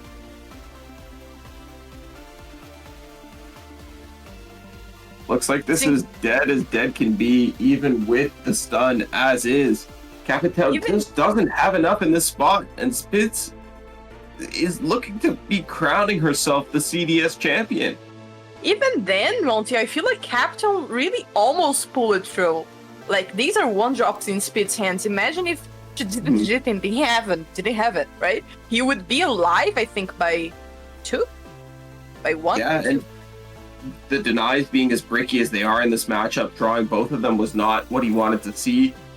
A little bit of a feels bad moment. Spidz, though, is able to close it out and crown herself queen of the CDS, the first ever CDS champion. Showed her versatility through every single week of the CDS, bringing a new deck and then taking it down in this finals with such a spectacular showcase of her deck building abilities. Joey, that was an incredible series. It's been an incredible night of casting. I've been so pleased to cast it here with you. I mean, what was your highlight from that last match? I think the Ilaoi Lethal was just an element of showcasing her skill that like I wouldn't been able to do. But also, as this series is very deck building focused, I feel like sometimes the highlights of the matches were the decks themselves. Especially for Spidz's case, she's just done an incredible job at adapting into every opponent and throughout the series. And like there was a concern about her having to play multiple opponents in a day because she has done her deck building so much like flexible to each of her opponents each week.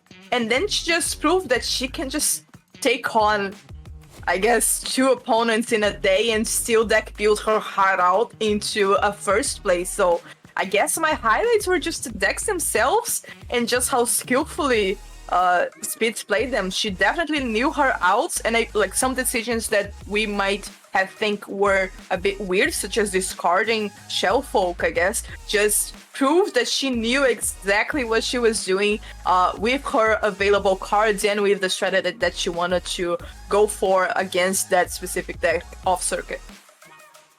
Absolutely. And with that, Spidz has actually joined us for a winner's interview. Spidz, hello, and congratulations on being the first ever grand finalist winner of the CDS. How are you feeling? Feeling pretty good, I think. I'm pretty happy with it. This is my first tournament I've ever won, and I'm glad it was with the draft series, something that I'm really happy about, right? Like, it's a very fun format, so I'm really happy that I'm here. And it wasn't only a tournament, it was an entire league, right? This has not just been one sitting, it's been weeks in the making, and you've done a phenomenal job of showcasing why you're a competitor to be feared and a deck builder to be reckoned with. what were you thinking when you built your decks for this finals this week? Right, so there was a lot of thoughts. Like, I spent so much time thinking about this. The first thing was that Aikado is a guaranteed match in the sense that, like, I have to prepare for Aikado, and then it depends if I want to prepare on either Mafraju or Circuit, right? So going back on what I brought to Aikado last time, it was 2 of the same decks, right? But what I didn't bring this time that I brought last time was Varus Pantheon. It was a very weird deck, and I think it does beat the Karma Vi, but there are other decks that beat Karma Vi, such as the Shellfolk deck. And I think that they didn't bring Karma Vi, by the way, which scared the hell out of me. I was like expecting to 2-0 this deck, and then they just don't bring it. But the decks were basically constructed with trying to beat Aikado in mind and seeing what happens with Circuit afterwards. Annie helped a lot with the Shellfolk deck. If you've seen Shellfolk, you know that Annie's like doing his hand in it somewhat, and he helped me a lot trying to learn that deck. I've never played Shellfolk before. And everything else was just like, I knew it could beat Aikado because it did it last week, or 2 weeks ago. Based. I love it. Based. Based as fuck. Spidz, my question is, do you have any favorite deck that you have built throughout the weeks? Any decks that you think are just too powerful? Or maybe just some innovations that you've built throughout the CDS?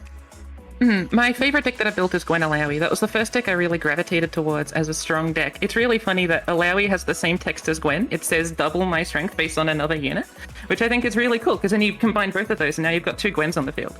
And I think that's just really funny. The ability to tech the deck to try and beat other aggros or mid-ranges and trying to be both slower and quicker, I think is really interesting. That deck building flexibility is something I quite enjoy with the deck that I've constructed, such as the Gwen Alawi. So I think that's my favorite deck that's sort of come out of this for me.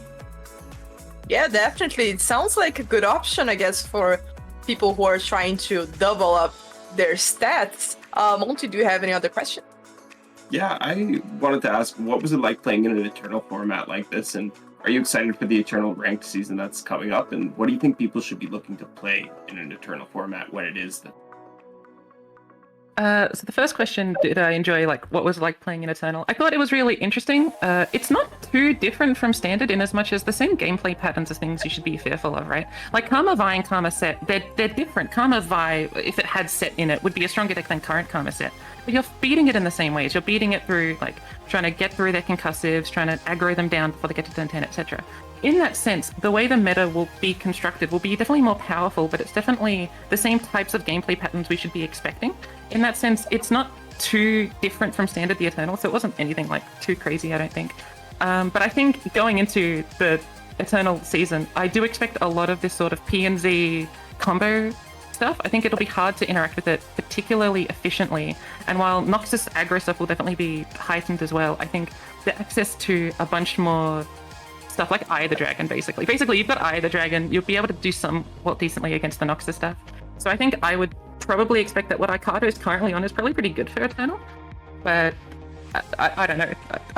The draft is very different from Eternal because you can only access so many things. That's fair. That's definitely fair. And do you want to talk to the viewers and tell us a little bit about your thoughts about the draft format and what it was like competing in probably what has to be the first ever draft series and first ever draft tournament? Yeah, it's interesting to compete. There's a lot of thoughts. The more like arbitrary rules you apply to a system, the more interesting things can come out of that system. That's what makes LOR so interesting. There's so many arbitrary rules and you can manipulate them in so many interesting ways.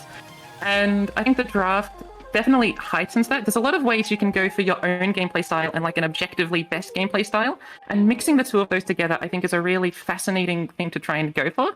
I did a mix of both, right? I've never played Varus Pantheon before this season, but I knew Varus Pantheon would be super strong. They were low on the tiers, so I thought I would go for it. But I also took champions that I liked, such as Gwen. And I think it was thoroughly enjoyable, basically, to combine both of those aspects together. I forget what your question was explicitly, but I think going into like future drafts and how drafts are structured in future, I think this is a really interesting format, and I'd be curious to see what it would be like in a few months' time when different champions are in the game and see if that changes the way the draft meta is entirely constructed. Right, because I think like there's a very temporal nature to this draft center just because of how the champions are in the game and where they were ranked and all that sort of nonsense. Absolutely. Well, you're in luck, Spidz, because you are going to be invited back to the next series, the next champion draft series season of it when it does come around soon. TM. So shout out to Pink Ghost for putting this on, and shout out to you for winning the whole thing and getting to try your hand again in the next series. Joey, do you have any final questions for our guest before we let her give her sign-offs? And I guess, congratulations, Spidz. I just want to ask you what was the most enjoyable thing of this series throughout these weeks? Deck building, basically. Not what happens in the game, just like constructing things, talking with Eniamore and Jansport and thinking what cards to bring, what things we should change around. It's, team aspect of LOR is so much fun, like talking with others about the game, and so that was easily the best bit, in my opinion. Great. Awesome. All right, well, I think we're going to wrap it up now. Spidz, before we go, do you have any final words for our viewers? Subscribe to Spidz YouTube. The VOD review for this will be up in 2 weeks. But yeah, I've got a YouTube. Please watch it. You should definitely go watch it. It's quality content. But once again, congratulations to Spidz for taking it down. Thank you to Pink Ghost for putting this entire thing on. Thank you, Joey, for joining me on this desk today. It's been an absolute pleasure to cast this alongside you. And thank you to all of our lovely viewers for watching through. We hope you all enjoyed today's show, and we hope you'll be back for the future Champion Draft Series. I'm Monte Cristo, and until next time, good night.